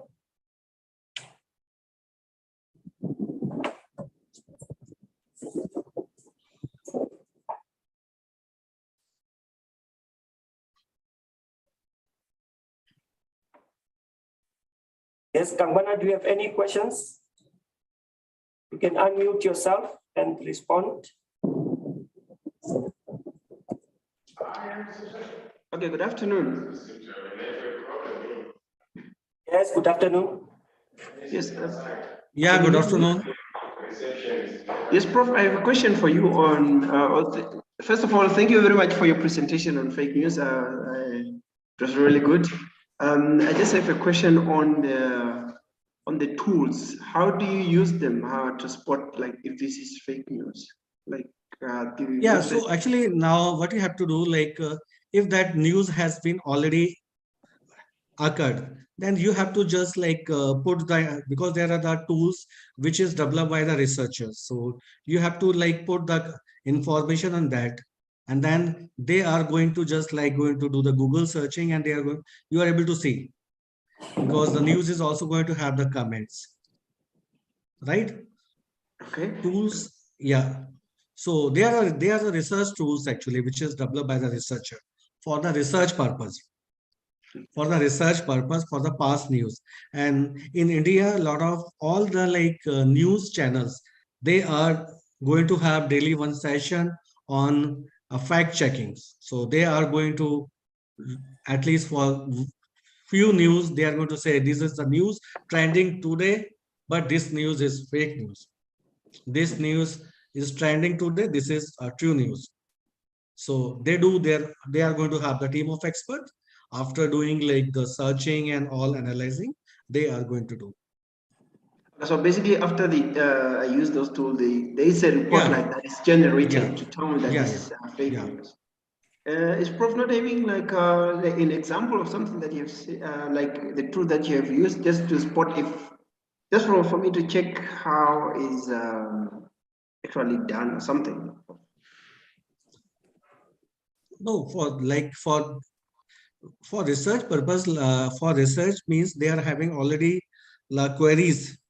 They are having the already like news, and if you will search on these websites, they have the information that news is true news. They are also labeled it. Fact checking websites, they have labels. You will put some news, they have, okay, this is fact true or not true. Okay, okay. No, thank you so much, Prof. Yeah, thank you. Okay, thank you. So if there are no further questions, so I think we can get the next presenter ready. Prof. Evan Brown. Thank you, Prof. Sharma.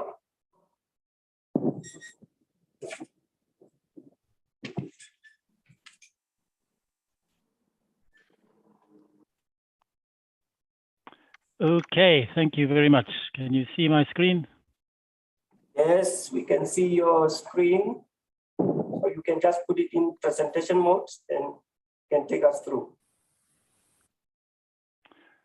Okay, thank you very much. So I am Professor Owen Brown, as you can see, from the Department of Information Systems at the University of Cape Town. And the topic I've chosen to present on, contextually relevant theorizing, reflecting from IS research in an African context.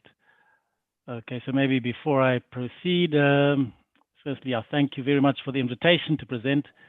And just an interesting fact is that I studied in Australia in the late 90s. And then when I came back to Africa, the first position I held was at what was then Polytechnic of Namibia, which is now NUST.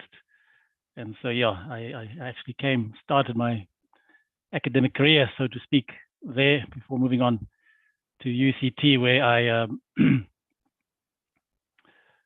went to do my PhD and now remained there ever since.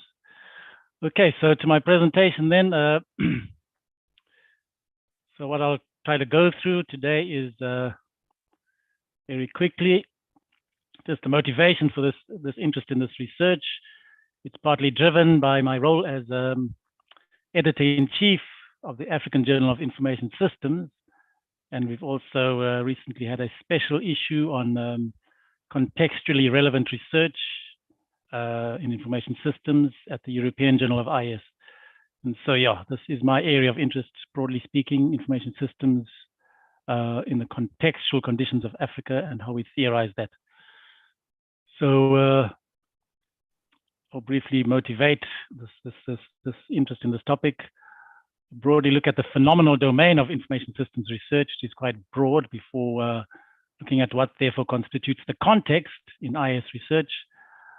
Since this is a reflection on research that's been done, I'll just go through the review procedure that I employed to look at research on IS in Africa, highlight some of the descriptive findings, and then look at the types of contextual theorizing that I found within the body of literature before concluding. So firstly, the motivation. Our context is espoused as relevant to consider, but is not often theorized in our research. So we often expound the virtues of looking at context and say context matters, but very often in our research anyway, it is not theorized. It does not form part of the theory. It may be highlighted as background, but when it comes to the actual theory and concepts, we see the context is often absent. Holman and Barrett, I think they put it very succinctly and aptly, so I'm quoting directly from them, where they say, settings such as in African countries afford IS researchers many opportunities to extend existing theories. Okay, so we have opportunities by looking at our context and taking it seriously to actually extend much of the theory in IS research rather than just reusing and rehashing what has already been developed.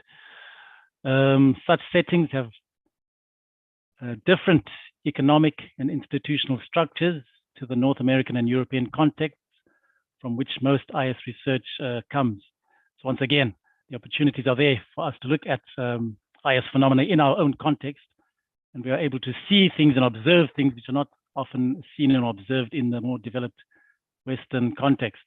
And so here again is opportunity for us to make novel contributions to the body of knowledge in information systems. And then finally, Robert Davison often talks about the need to identify indigenous concepts and theories, and there's opportunities to do so by looking at IS research in our own local context. Okay, so given that motivation, then the research question really then is, how is country level context theorized in IS research? So given that context is multi-layered, I'm specifically interested in the in how the higher level, outer level context, the country level context actually plays a role in theorizing. So the phenomenal domain of IS research is very broad. And if you just do a brainstorm of the issues that we research in information systems at the various highest levels, there's managerial issues, management issues concerning IS, IT, ICT, digital technology, even issues such as national policies, I would put in that domain of management. There's the capabilities, which includes things such as education, IS education, development of information systems, software development, the implementation of systems in organizations. The IS artifact itself is a consideration in our research, its features, its nature, its characteristics. A lot of recent studies talk about affordances, the possibilities for action provided by IT to goal-oriented actors. Business processes, IT-enabled processes is another area of research of great interest in contextual conditions of Africa. Again, is ICT-enabled development research, also called ICT4D. Adoption, why people adopt, why organizations adopt technology, that's a vast area of interest as well. And finally, the impact and outcomes of implementation and usage of information systems. So IS is quite a broad area of study, covering a lot of different interests. So Supratik Saka recently looked at IS research, although he focused on only the two main or top journals, the field, mainstream IS field, MIS Quarterly and Information Systems Research, and analyzed, okay, the sort of research questions that are posed. Okay, so now given the broad nature of information systems, okay, which varies from topics which we might consider as highly social issues to the other extreme, which are more technical. He found that predominantly IS research is addressing social issues, and the technology context is sometimes hidden. Okay, so if we see this in research such as, for example, if we are interested in understanding the organizational factors that would influence turnover intentions of IS professionals. So it's very much an HR issue, you would say, but in the context of IT professional. So there's a lot of social type questions that we pose, and there's also social imperative questions where social issues are investigated that impact on the technology and the IS phenomena we are investigating. So organizational factors that would influence IT implementation, by way of example. You also identified additive type of questions where we look at both the social and the technological factors that influence IS phenomenon. So often we refer to the TOE model in much of our studies. What are the technological factors? What are the organizational factors that influence IS phenomenon?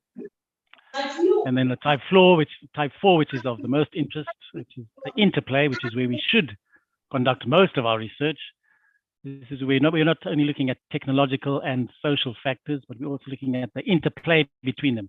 From a systems perspective, these two areas interact in various ways, and that really is what he calls the socio-technical axis of cohesion.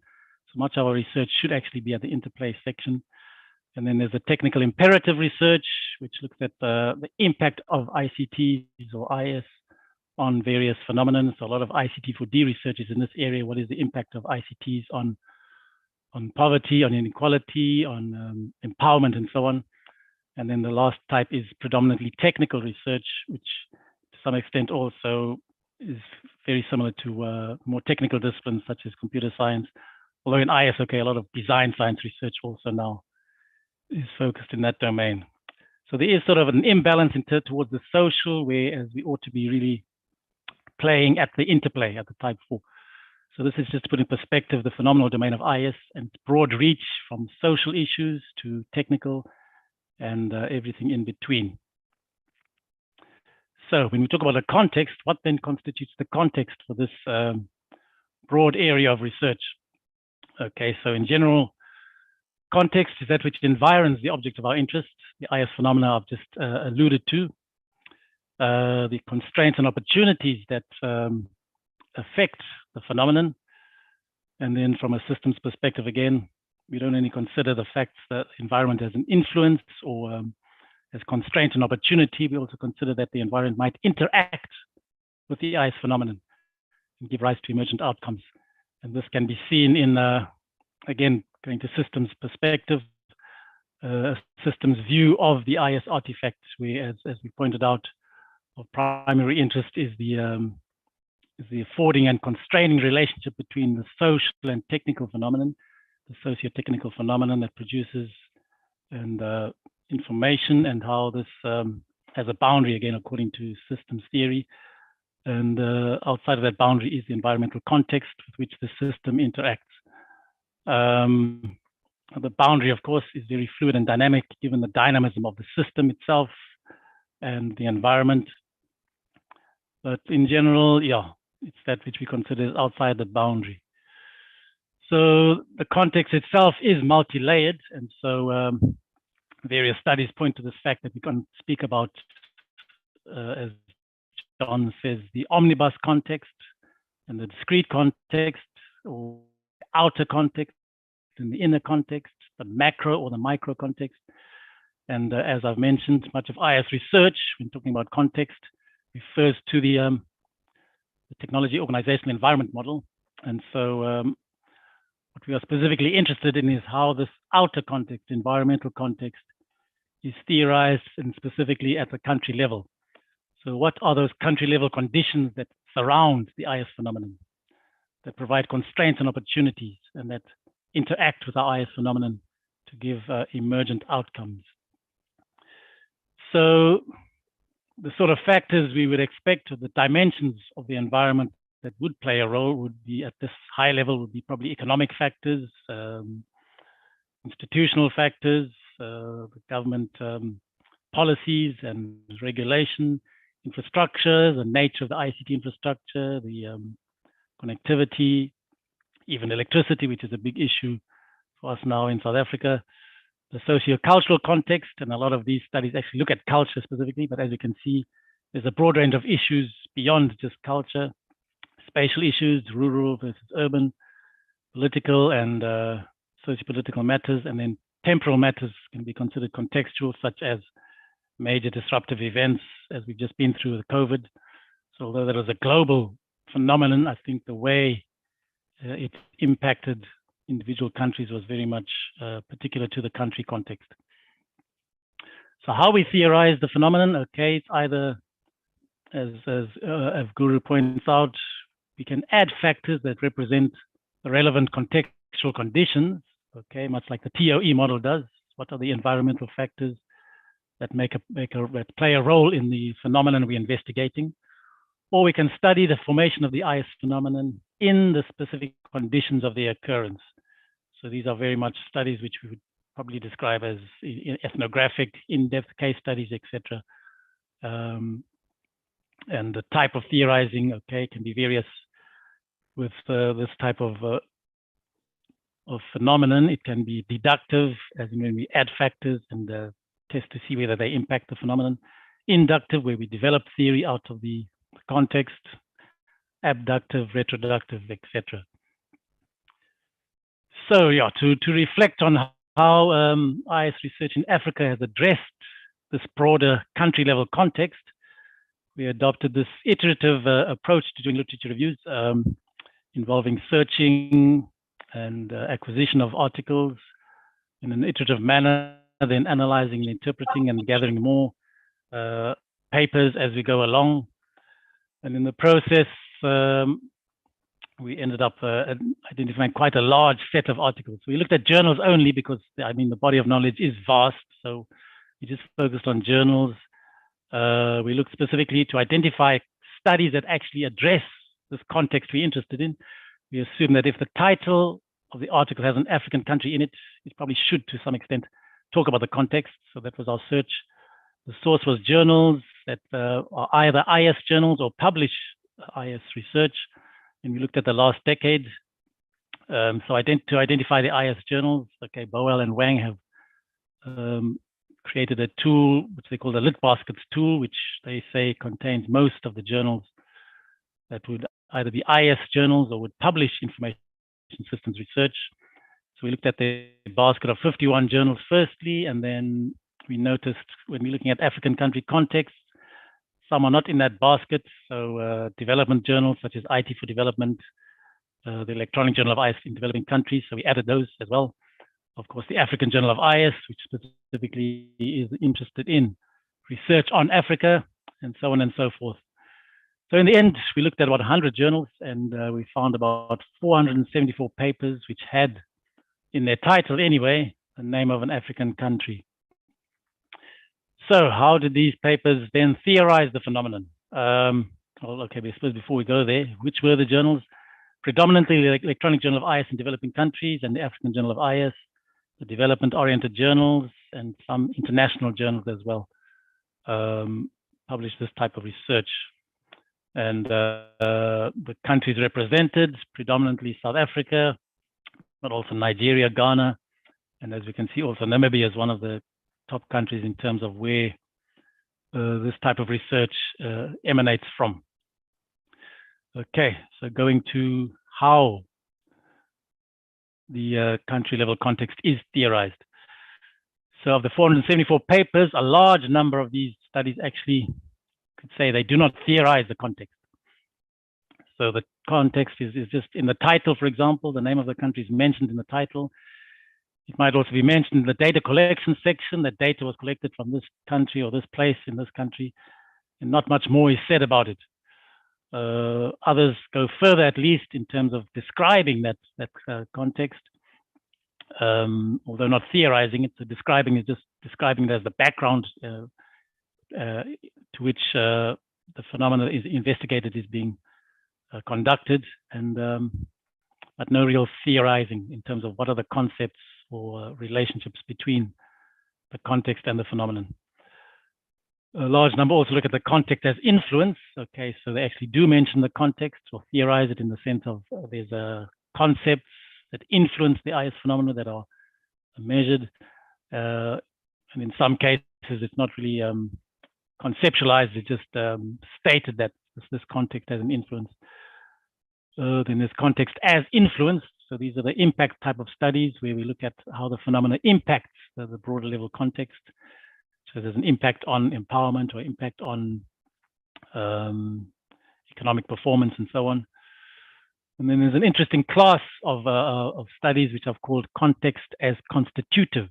Okay, so the smallest number of papers here, but probably the most interesting type of theorizing. So the context is not seen as something that's external to the IS phenomenon, but it's very much brought into and considered part of the IS phenomenon being investigated. So we look at an example of each of these types, so we get a sense of what I'm referring to. So one of the examples of this context as situational type of studies is, it wasn't in the sample, but a lot of the papers in the sample actually are very similar in this respect. So there's a study we did in 2003, the early days of mobile banking in South Africa. We looked at cell phone banking predictors of adoption in South Africa. Okay, and the theory, as you can see, are drawn from existing mainstream IS theory, from theory of planned behavior, diffusion of innovations, looking at the factors that would influence cell phone banking usage intention amongst banking consumers. So you can see the factors that are measured does not really include the country level context, but it is in the title. And okay, if you read the paper, you'll see that much of the introduction and even the conceptual background does refer to that context. So it does describe to a large extent at that stage in South Africa the status of internet diffusion and infrastructure, the status of cell phone banking and the types of technologies that were in use at that time, and the overall banking state of affairs. So it describes the background, but the theory itself does not really speak to that context. So this is why we call it context as situational. The background is described, so it gives a sense and helps to interpret, for example, why in this instance there's very little usage of cell phone banking at that stage, because of the fact that overall in the environment, not many people were actually engaging with cell phone banking. And so usage intention was measured as opposed to actual usage. So the next category was the context as influence. So an example is again a study I did with Salah Kabanda, also at UCT, which looked at the effect of environmental factors on adoption of e-commerce in Tanzania. So here, as you can see, there's an explicit emphasis on looking at external contextual factors, what we might sort of consider the country level context, that has an influence on the status of e-commerce adoption in Tanzania.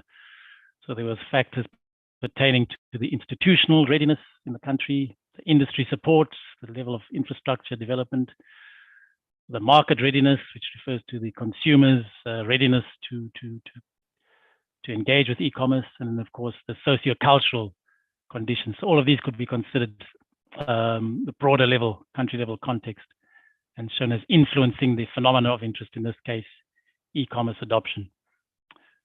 And then the context as influenced, okay, it's a fairly recent paper where we look, where Senyo all looked at fintech ecosystem practices and how they shape financial inclusion.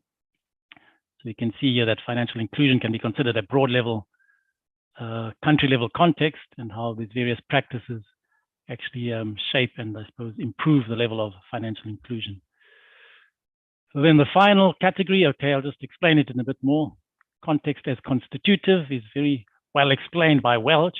So again, a direct quote, where they say, in this instance, context is not seen as a stable external factor, which is a situational kind of way of looking at it, or a fixed variable as in an influence, or even a limitation, which is situational.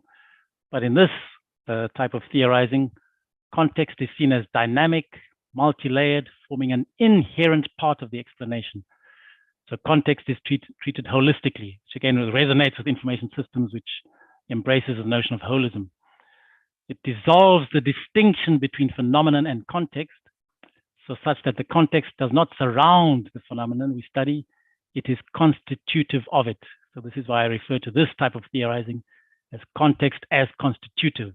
So the context is not just something that's outside of the boundary, if you like, it's brought into the boundary of the phenomenon we are investigating.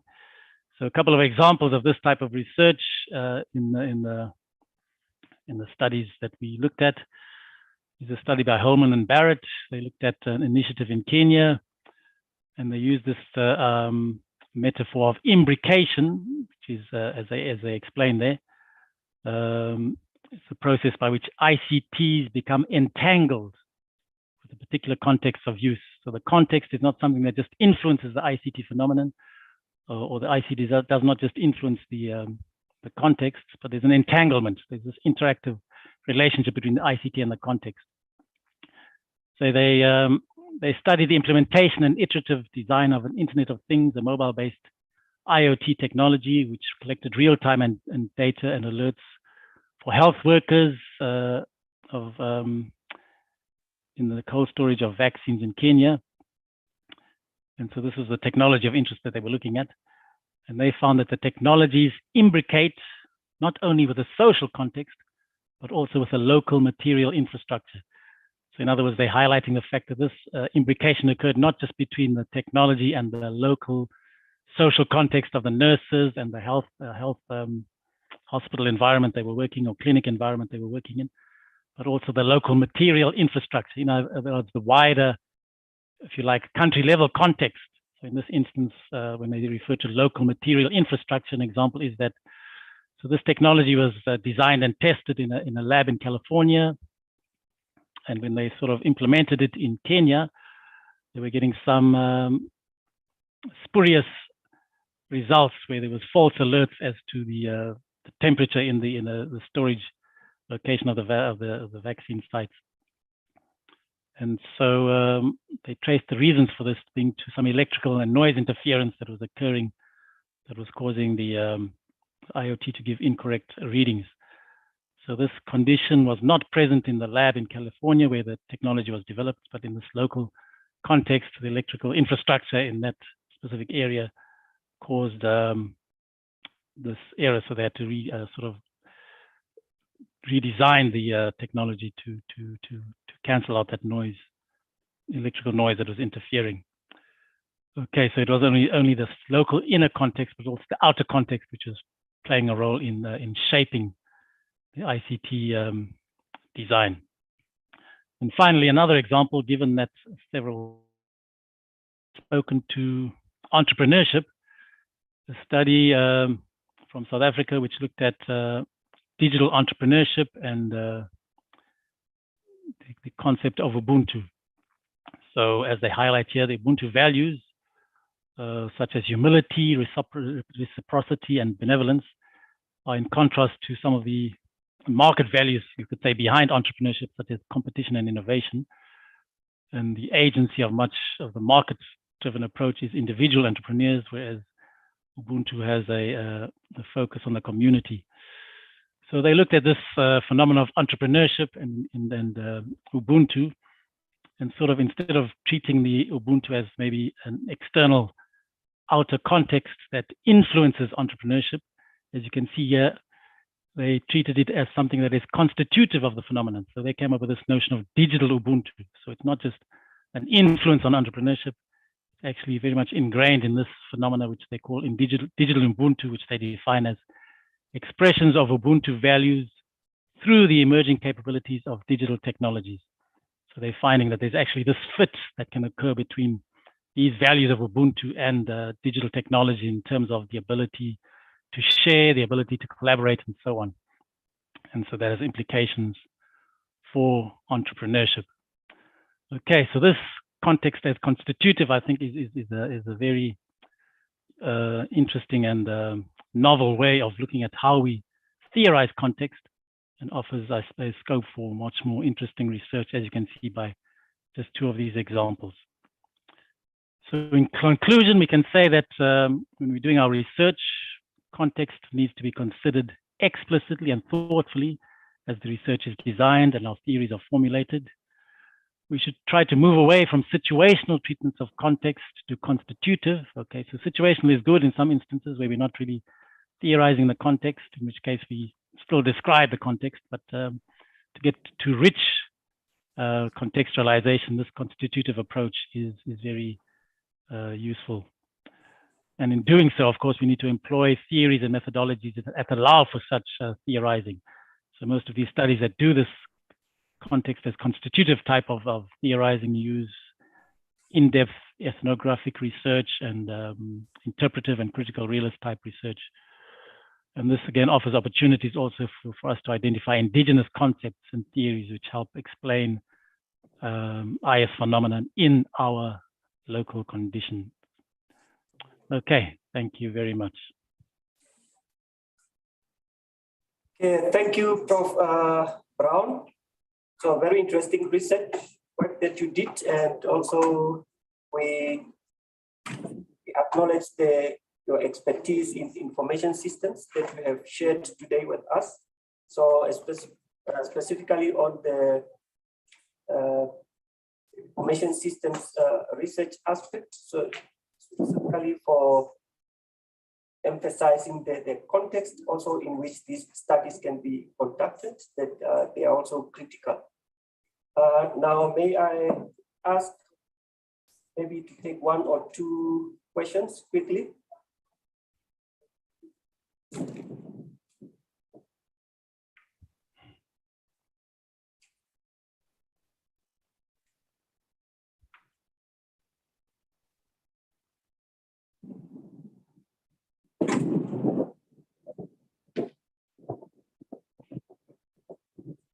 Any questions from the audience? Okay, so if none, I would like to thank Prof. Brown for sharing his knowledge in this area. So thank you, Prof.